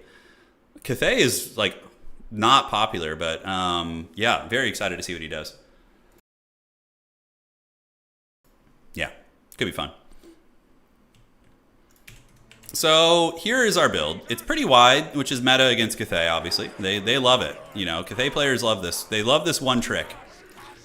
So we're going to go wide. Yeah, just with some infantry, and you guys are going to go sit on the back objective here. You the laboring boys. And now we, of course, you know, pressing Cathay's back objective is always a good idea. You always want to do that. So Astrogoth and the Wolf Riders of Doom. So we're going to do 3 and 4. So we're going to kind of like read the field and see what he's going to be doing. And then, yeah, we of course have our own Wolf Riders too. So we'll put one of the bushes back here, and we're going to put you in group 5 too. All right. Yeah, we're not ready for this. I have no idea what to expect from, because he's playing some Mad Scientist Cathay build, which, I mean, he does have only 10 models. Yeah, it's a pretty small army actually. All right, so let's do this, and we're going to move up and get you guys here, here, here, and here. And yeah, okay, so mass crowmen, mass mobility. That's actually kind of what I was expecting, because that's how he plays most factions, but I don't know how we're going to deal with it. That's certainly going to be interesting. Let's go see if we can get our clutches on this objective. The crowmen will probably rip apart a lot of our shit, right? Yeah, but if we could just poke them with arrows and, you know, not get caught by them, then that's going to be pretty sweet. Okay, so you guys are going to park here, and we're going to get you guys out there. And we do manage to get the middle objective, which is good. But now we got Jade Lancers coming up. Ooh, Jade Lancers, eh? All right, so Astrogoth is going to Netflix and chill. You guys are going to roll up and get that point. We're going to need to retreat now because Jade Lancers are pretty good against my guys. Definitely not going to hold on super well there. Okay, so back you go, and now we move back on the point. We don't want to just like let the point go for free. So you definitely want to fight over that. So, all right. So now what we're going to do is call it an Iron Demon. We're going to get it up to the middle and have some fun. And just kind of play this weird skirmish game that he wants to play. You know, whatever witchcraft this is, we're gonna just kind of play it. So we're going to save ammunition. Shooting at the Jade Lancers isn't really worth. Astrogoth, can he fight the dragon? I don't know. Maybe so. Maybe so. How did he see? Oh, how did he see those units, by the way? I don't even know how he saw them. Okay, that's kind of funky. So we're going to retreat back here, and we're going to send you guys into the Jade Lancers, get you guys back a little bit. And potentially going to lose a lot in the woods right now. You know, potentially going to lose a lot, which feels bad, but, you know, it's all good. So we're going to attack you, and yeah, we do manage to get a little fight going. We're going to retreat the skirmishers, see if we can escape with them. Astrogoth is doing it, and the Iron Demon is on his way over. So let's just screen you guys out, and now the big dragon's coming to fight. So we can fight here, use a little cascading fire cloak, and that should give him some good combat stats. And great, so we have our back objective, and we only lost one Wolf Rider back there, which is pretty nice, actually. If those two little gremlins can get away, then that's a big win for us. All right, so the Iron Demon has arrived. Astrogoth able to fend that off, and now we do see some Crane Gunners coming out. So we're going to park you literally right behind that and pull you guys back and back. We do have the points advantage, and my opponent still chasing me in the trees, actually, which is kind of interesting. We'll call in some Fire Glaives, move them up. Cannons being called in by Grand Cathay as well, which is pretty good. I like that. And yeah, we're going to retreat you guys. Come here and here with these and these. And the Iron Demon's going to go hide behind the pillar. I could go back there, try and find a way to get them, but he has too much mobility for me to really like play that game. So yeah, not going to happen. All right, so one Hobgoblin does get attacked. And yeah, they're getting hunted pretty good. We could move in and turn around and yeah, pull a little bit of supporting fire in there. We're going to have to see. Astrogoth, now that, you know, my opponent is not putting their Lord there, I think we're going to send Astrogoth over there to go cause some havoc. And where's this Iron Demon just hiding? Okay, great. And how's it looking here? Yeah, we're getting a little bit of Daka in. Breath attack going down. Let's pull you guys back and back. Fire Glaives keep waddling. And now we have an opportunity with Astrogoth to maybe shut down those Crane Gunners, which is going to be MLG. So we just need to like zip away from them here and then keep waddling over this direction, and hopefully we can get it. So in the meantime, let's advance up these units. We're going to keep the Iron Demon hidden. And Astrogoth can go ahead and do a Flamestorm on himself, which I don't know how good it is against like that kind of armor, but we're going to find out. All right, so he does get a Flamestorm. Oh, nice one, actually. That cooked those guys. Those Empress's Crowmen just got roasted. Hell yeah, that's really good. So taking out the Empress's Crowmen is quite nice.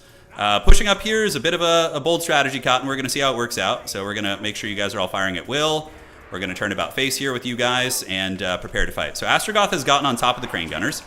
He's just being an annoying little gremlin, and we're going to pull you guys in as well around the outside and see what we can do. And on the backside here, we do see the Crowmen wanting to party, but yeah, they're losing interest here. And we can call in the Iron Demon too if we want to. Astrogoth is surrounded. I would need to get some help for him because he's tanky and whatnot, but like he's not impervious, right? So that's something we need to do. All right, let's get another Iron Demon coming out. I think we can just move up and start pressing with the Iron Demons a little bit. Yeah, that's going to be nice. Cool and cool. And Astrogoth, is he ready to Zula Who again? Yeah, not quite. He's got to be watching those guys. Like, if he gets caught by that, I'd be super shocked. All right, so move up, move up. We'll get the Iron Demon moving up as well. And the Fire Glaives are here, and you're here. And Astrogoth is getting ready to go. So the Jade Lancers are being attacked. We're winning on objectives, but he's definitely winning on value.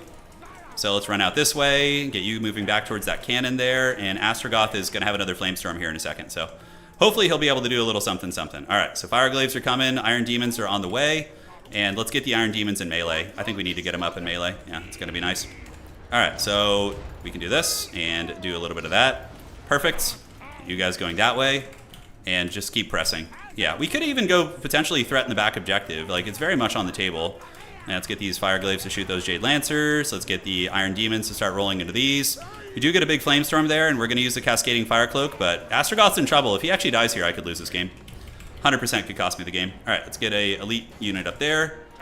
And the Fire Glaives are doing work. Yeah, we're starting to get those Jade Lancers down, but overall, the push was maybe a little bit foolhardy. I'm not sure. Astrogoth is broken, so that's really, really bad for us.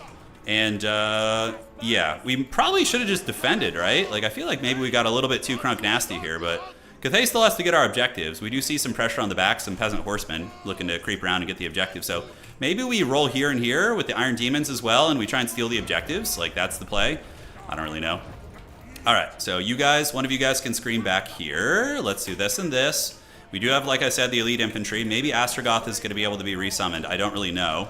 Let's get the Iron Demons to keep rolling. Cool. And Fire Glaives, what are we shooting at? We're shooting at Miao Yang, which probably isn't the right idea. So against his style, I think I need more Bull Centaurs. Like, just Bull Centaur spam all freaking day.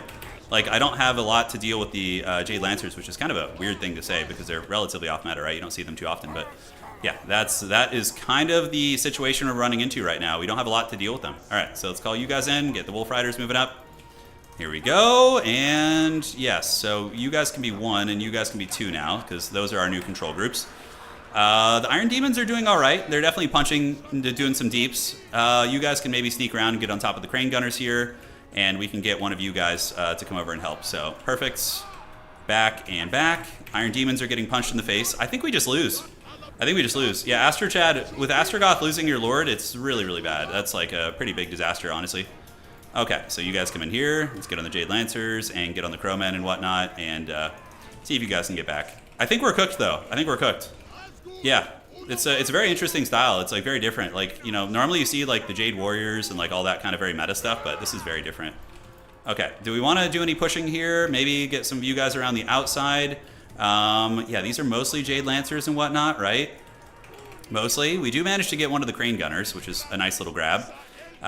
Do we have any speed? No need for speed on these guys. Feels bad. So they're chilling here. All right, so we're gonna move in here. And Wolf Riders, you guys position up. And is there anything I can call in that's actually going to be reasonably helpful here? Maybe just another unit for the Cowardly Despoilers is going to be the idea. All right, so the Pain Trains are going to run. I think I can maybe get some of these guys around here. Yeah, who needs the frickin' the Jade Warriors, right? Seriously, I don't think anybody does. Yeah, throw them out in the old trash there. All right, so you guys move over. I could maybe try like a back objective theft, but this is much harder to deal with than traditional Cathay. Like traditional Cathay is very slow pushy, but this build's like fast and furious. Could work very well. There's a reason he's the best player in the world right now. He's very creative with his builds. All right, on the backside, how are we looking? We're just very, very behind in value. You guys are gonna move up here. Yeah, even with Astrogoth like having lived, I still don't think we would have had that much of a chance. We also don't have enough of a points lead. The trains, once again, also felt really bad against this style, but against normal Cathay, the trains are good because they, you know, deal with the mass infantry well. But since he's not using any infantry, the trains felt really bad. Yeah, it's not even the birds. It's the, it's the crowmen, I guess. The crowmen are one of the big issues, honestly. Okay, so Pain Train's gonna get away. We do have the capture weight coming to the back objective, so we will stabilize that. Could try a little bit of cheekiness, maybe stealing his home point here, but I don't know if that's going to matter. And we do have these infantry that have arrived, but they're just getting shot up by the Crane Gunners here. Oh my god. Yeah, I would need to completely change my build to have a chance here. There was no chance. I had zero chance there. Like, if he plays competent at all, I have zero chance. His build was so good. GG, dog. Let me message him. Hope you win. All right, so yeah, the build just didn't have the tools to deal with the mobility. We didn't have the Bull Centaurs. We need to scrap all these trains, just get Bull Centaur renders for days against him. But he has like the Crane Gunners as well as the cannon, which are really like that tech is very good. The things that counter his mobility, he counters with his guns and his cannons. It's so good. Yeah, that's why he's the world champion, dude. Very clever. All right, so let's get the Grand Finals lobby coming up, and that's gonna be Grand Finals. So let's host the game as a spectator here. We're going to get Anticity in there and get his opponent in there as well. All right, so GG, well played to you, brother. Well played, great game. He's also playing in our Warcraft 3 Invitational, the beginner tournament. Very excited to see what he cooks up there. And let's refresh this. And we're waiting for Alexander Nuts and Hitman Hippo to finish. So on the other side, we have a Vampire Coast? No, what is Alex? No, we have Dwarves. And we have I don't know what Hitman Hippo's playing. I don't know what he's playing. Well, Empire can play that exact same way with like Pistoliers and Hockle long rifles and all sorts of stuff like that. Yeah, it's very, very fun. I love that. That style is it's hard to do too. Like what he was doing is very micro intensive. It might like you need a lot of micro to play that way. Yeah, it's very, very strong. Okay, so who is up next? Let's refresh this. The score has been reported, and now we have Alexander Nuts and Hitman Hippo duking it out.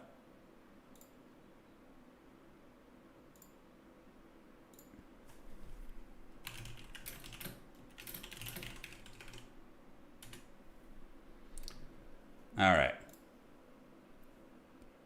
It is time. Let the Nurglings feast. Anticity already is ahead of Oishi on leaderboard. Because Anticity won the last world championship. He's ahead of everybody. Like he's the #1 player right now. Yeah. Oh yeah, he won. His build was not what I expected at all. Dealing with the mass Cathay infantry and like tight formations is usually what you expect, but like he doesn't give a shit about Harmony. He's just rolling deep with like a mobile build, and it's very, very good play. Yeah.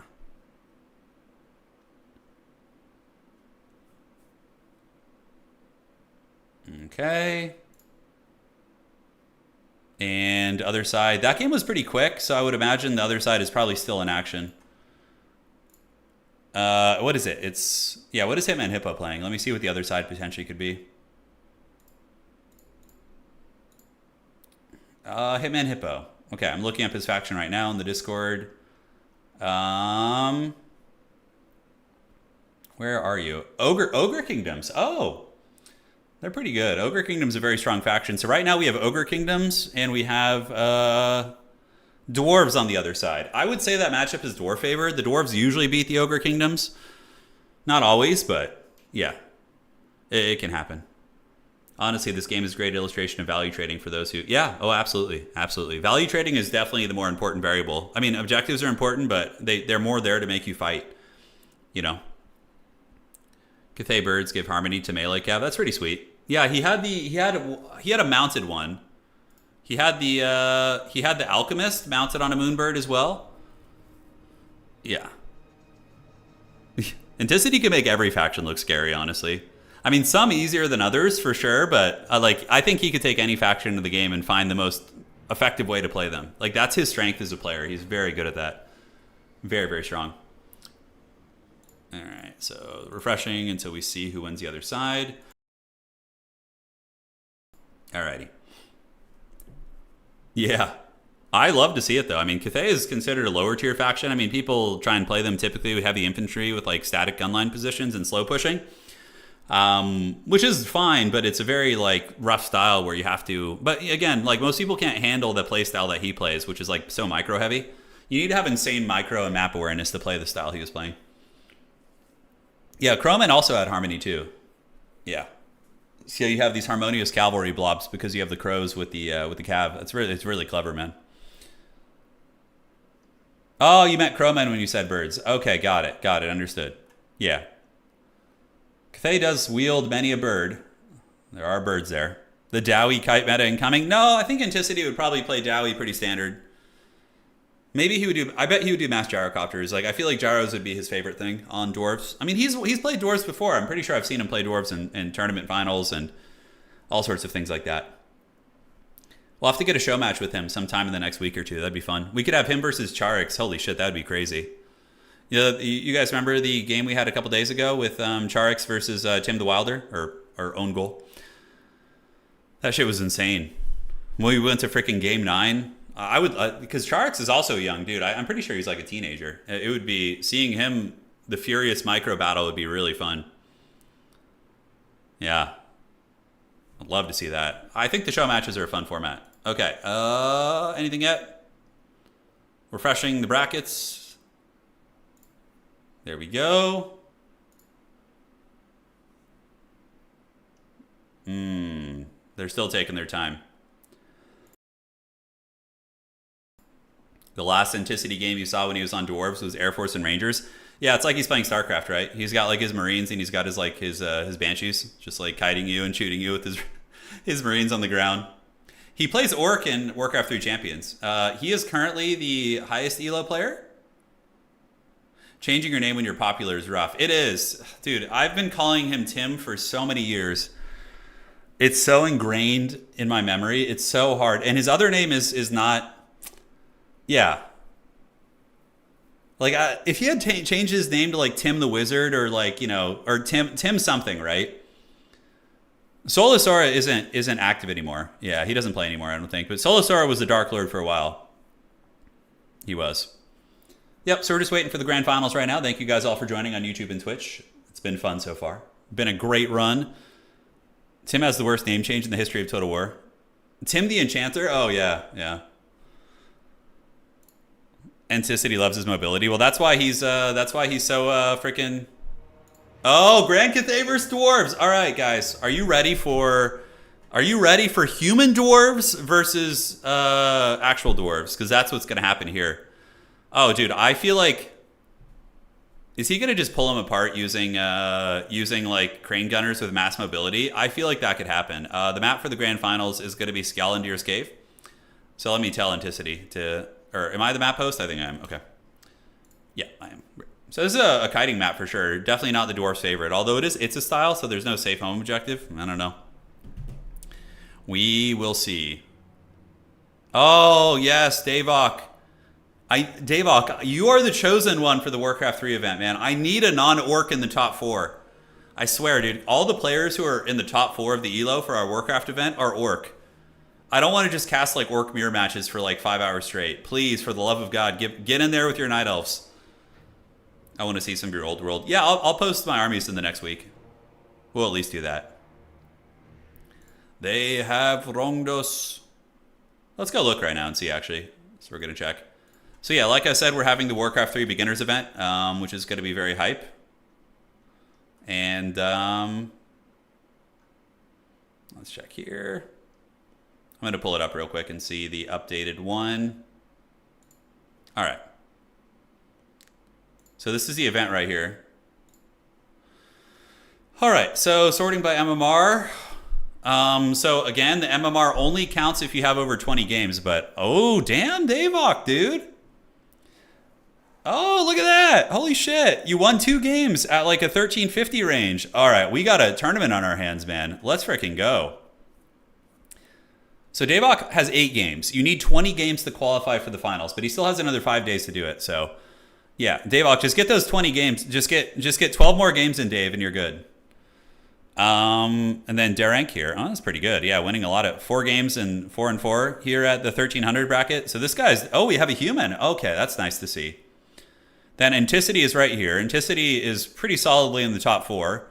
And then next would be Orange Pest and Silver. These two are competing for kind of the last spot right now. Silver, but they're still 5 days, right? Silver has been grinding, putting in work. But currently at 1197 elo. Orange Pest is at 1209. Professor Pone, he's down here in the dregs, unfortunately. Yeah, not having the best run. He'll be back though, maybe. I don't know. He would have to grind pretty hard over the next 5 days to make it. Is Grubby? I might try and grab some casters from the Warcraft community. Yeah. No, Orange Pest isn't in the pits. He's number 4 right now. He's literally in the top 4. Yeah, he's right here. He's at 1209 elo. And these guys are. All these guys are brand new players. Like, all of them are brand new. And there are a couple players with more experience. But the ones that have more experience are low elo. So, like, they needed to be, like, 1100 range, like 1000 range, like lower elo, right? Anticity actually went freaking 12 wins and 1 loss yesterday, dude. Holy shit, he climbed. 12 wins and 1 loss with Orc on ladder. God damn. Yeah, Davok, though. Davok looking to threaten the rain here with a solid couple wins today. Yeah. Remember, you need to have 20 games to qualify for top 4. And if we do get 8 players who put in a lot of effort, I might extend it to a top 8 and have like an 8-person tournament. Maybe an option. We'll see. Anyways, players are getting their business going, and there you go. For now, though, it's just going to be top 4. Whoever has the top 4 elo. Yeah. When are we getting a Master versus Apprentice Warcraft match?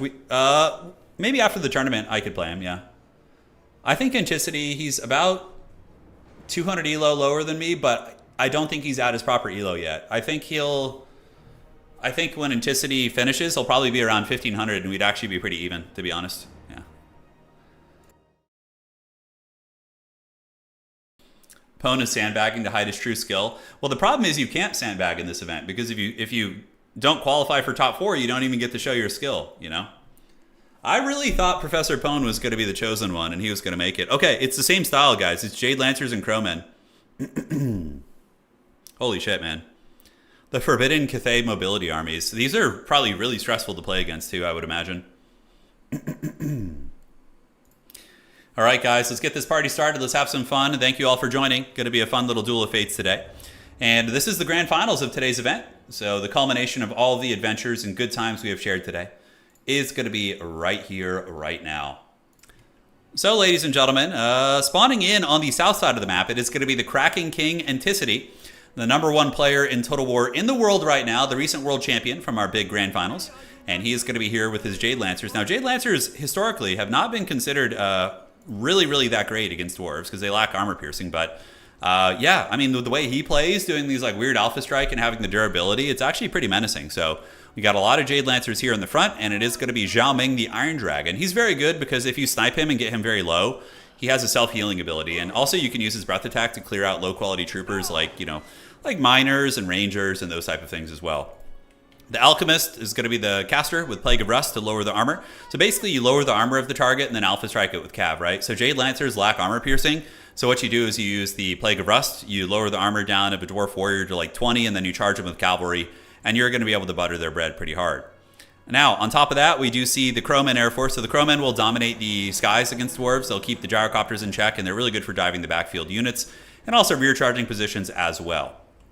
So looking at the Dwarven army here, it is going to be a very standard dwarf build. Not standard, but more normal. Its Iron Drakes are actually off meta, but these are going to be the Dowie flamethrowers. These things will wreck light armor. So like Peasant Spearmen, they'll be really good against Crowmen if they can actually get the shots off on them. And we do have Dwarf Lord and 2 Engineers. So the Engineers are there for the slowing utility. So they have the long rifles, but on top of that, they have the Flash Bomb ability. So the Flash Bomb slows the speed of an enemy target down by 60%. And they have the long rifles as well. Let me go ahead and change this. So cinematic smoothing needs to be down here. And there we go. All right, so that should do it. Yeah, there we go. So now I can get that smooth, silky camera work. All right, there we go. So, ladies and gentlemen, it is time. Kill anything without a beard, yes. But obviously, the mobile army of Anticity is going to be able to grab all the objectives out of the gates, right? He's going to get all that booty, and he's going to get all the points and start getting those points on the board. The Dwarf Army, of course, a little bit more static. Like, what you want to do with the Dwarf Army, guys, is you want to get objective, here, and get that one, and then just sit on them. You don't want to be playing all 3 objectives with dwarves. When dwarves are forced into a position where they have to play all the objectives, it's very tough. And look at this.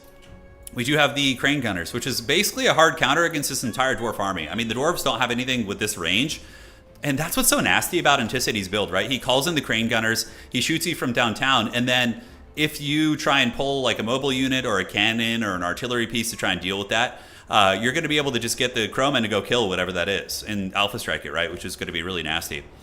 So in the front here, we do see Objective 2 going to the dwarves, outside objectives for Anticity. But here's the thing, guys. All of the, pressure is on the dwarves. The dwarves are the ones who need to advance. And the Iron Dragon going to be going Super Saiyan here, guys. He's going to be going Super Saiyan form. He's moving and a grooving, and he's going to be getting ready to jam across and yeah, maybe dive at some point. We'll have to see if he wants to. So are we going to see a second Crane Gunner called out? This is such a nasty style, man. Yeah, such a nasty style. So he's got 2 Crane Gunners popping out. That's going to be a lot of DPS going down in these Dwarf Warriors right here, ladies and gentlemen. On the outside, a couple Jade Lancers, holding it down, grabbing that objective. But now the Dwarves are going to be detaching their units and moving them over to that objective to try and get that. Because you can't win the game on just one objective, right? You have to play the field. That's kind of the difference of like old Warhammer and Warhammer 2. You would see a lot of Unga Bungas where they would just be like a straight up box. And the player would just sit there and be like, come at me, because there was no objectives. But now you actually have to play the field a little bit. You can't just sit in one spot. So we are going to be seeing them moving over towards Objective 3. On the backside, the dwarves are going to be calling in reinforcements. Longbeards are pretty, elite infantry. These guys are immune to psychology and really, really durable. They do also have silver shields, which is kind of helpful. Granted, the Cathay shooting units have an ability called Shield Breaker, which actually lowers the quality of your shield when they shoot you. So it's very, very good. So Iron Dragon poking around. Dwarves are waddling to get that objective. Anticity is going to be doing an Alpha Strike right now. So on the far side here, he is going to be moving in with his Jade Lancers. So he softened up this unit using his guns, and now is going to be descending with his mobility and looking to break them. And he does break the leadership of that unit, so those dwarves are going to be fleeing the scene. But oh, the Iron Drakes returning the favor. All right, so the flamethrower shots did miss. A little bit of a singe on the way out, just a light char on those Jade Lancers, but for the most part, they were able to escape. So triple Crane Gunner coming out now, guys. Oh my god. So we do have another Crane Gunner unit, and they're just shooting into the Dwarf Warrior units, trying to wear those bad boys down. The Iron Dragon is not engaged quite yet. And on the backside, this is like classic RTS, right? Like in Age of Empires, when somebody's attacking your base in the early game, you want to intercept their reinforcements. So what Anticity's trying to do is cut into his opponent's backfield and just cut off his reinforcements. So that way the dwarves can't reinforce the point. And also they're going to be isolated by all these units. Yeah, look at that. He's going for a surround. Oh my god, is he going to surround these Slayers and do like a sandwich here? I think he might. We're going to have to see. So how are the Crane Gunners doing? Right now, he does have what appears to be 3 Crane Gunners doing excellent damage, shooting into the Dwarf Warriors here. And old Alexander Nuts hanging out on objective number 1. In the meantime, the Alpha Strike is in full effect. And this is a pretty big disaster for the dwarves. We're going to see a Slayer unit being karate chopped, and also a Dwarven Miner unit is going to be killed. So he charges them in the front and then rear charges them with the Crowmen. So when you get attacked in the back in this game, it applies a leadership penalty. And Slayers, these things are designed to kill big targets. So if you target them with like infantry-sized high DPS units, oh my god, the Slayers are getting their bread buttered so freaking bad. Oh my god, they just got KO'd. So those 2 units that Alexander Nuts just called in are just straight up dead. That is so freaking brutal. And this is something that like you don't really see too often. Like people are very scared to go into their opponent's spawn area, but Anticity has such good control over his army and familiarity with like what he wants to do that he's making it work. The Jezzails are shooting up the Dwarf Army pretty good, and Alexander just quits.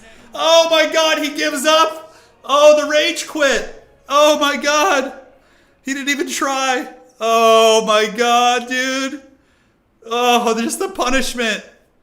Dude, yeah, the psyche was destroyed. Hey man, that happens sometimes. GG, well played. Yeah, no, you're 50 points. Oh, I'm sorry you lost some channel points. Yeah. Yeah, that was pretty brutal, man. Very brutal. So that's going to be the grand finals, actually. Mark this day in the book. That's right. Damn, dude. Yeah, Anticity is like the Predator. He's like the Predator from the movies, but like he's not the one who's getting owned constantly and defeated by humans. He's like the one who actually defeats the aliens in the AVP movie. Yeah. He took revenge. Yeah, honestly, I felt like our game was a little closer, but not by too much.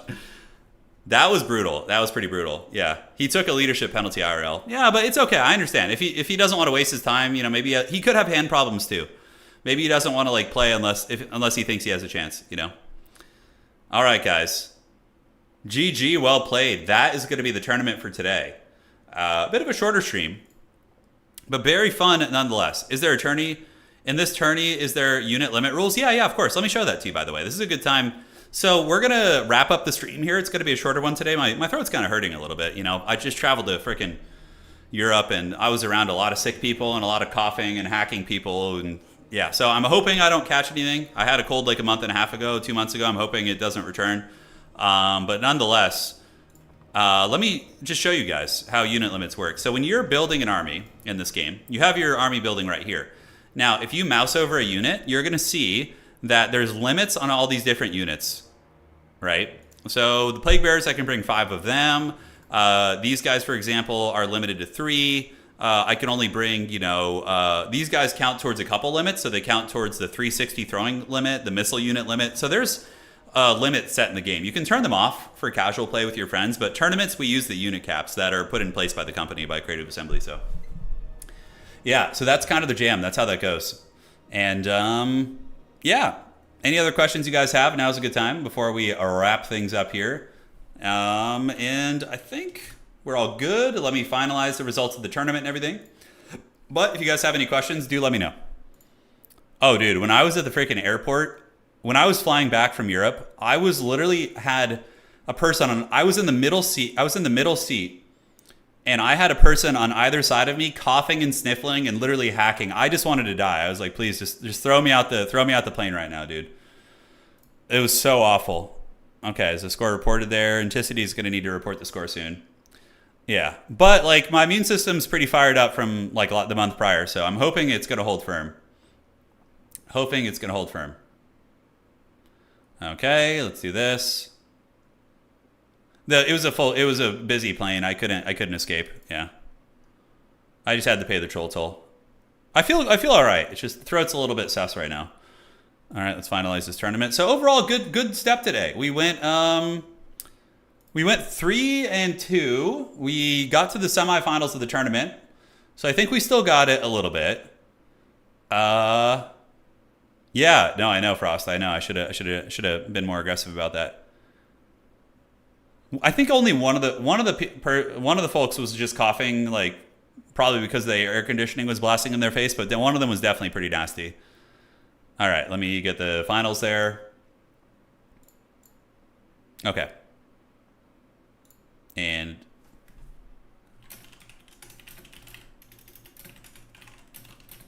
okay, just telling Anticity to report the score. And there you have it. All right, what's it going to be? Cool beans, man. All right, so congratulations to the winner of today's tournament. That is going to be Anticity, the Kraken King, #1 player in the world. Not surprised to see him pulling the dub. I mean, he literally won the last season finals with like a crushing victory. Yeah, so not surprised to see it. Fun to play against him, It gives you a taste, because I'm a pretty decent tournament player, but this reminds you that there's levels to this shit, There's certainly levels.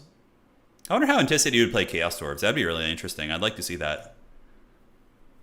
What would he use? He'd probably use a lot of Hobgoblin Wolf Rider Archers. Maybe like a Monster Squad, so like 3 flying air single entities with like mass mobility and Maybe some artillery in the back. Yeah, that's probably what he would do. I can already see him doing that.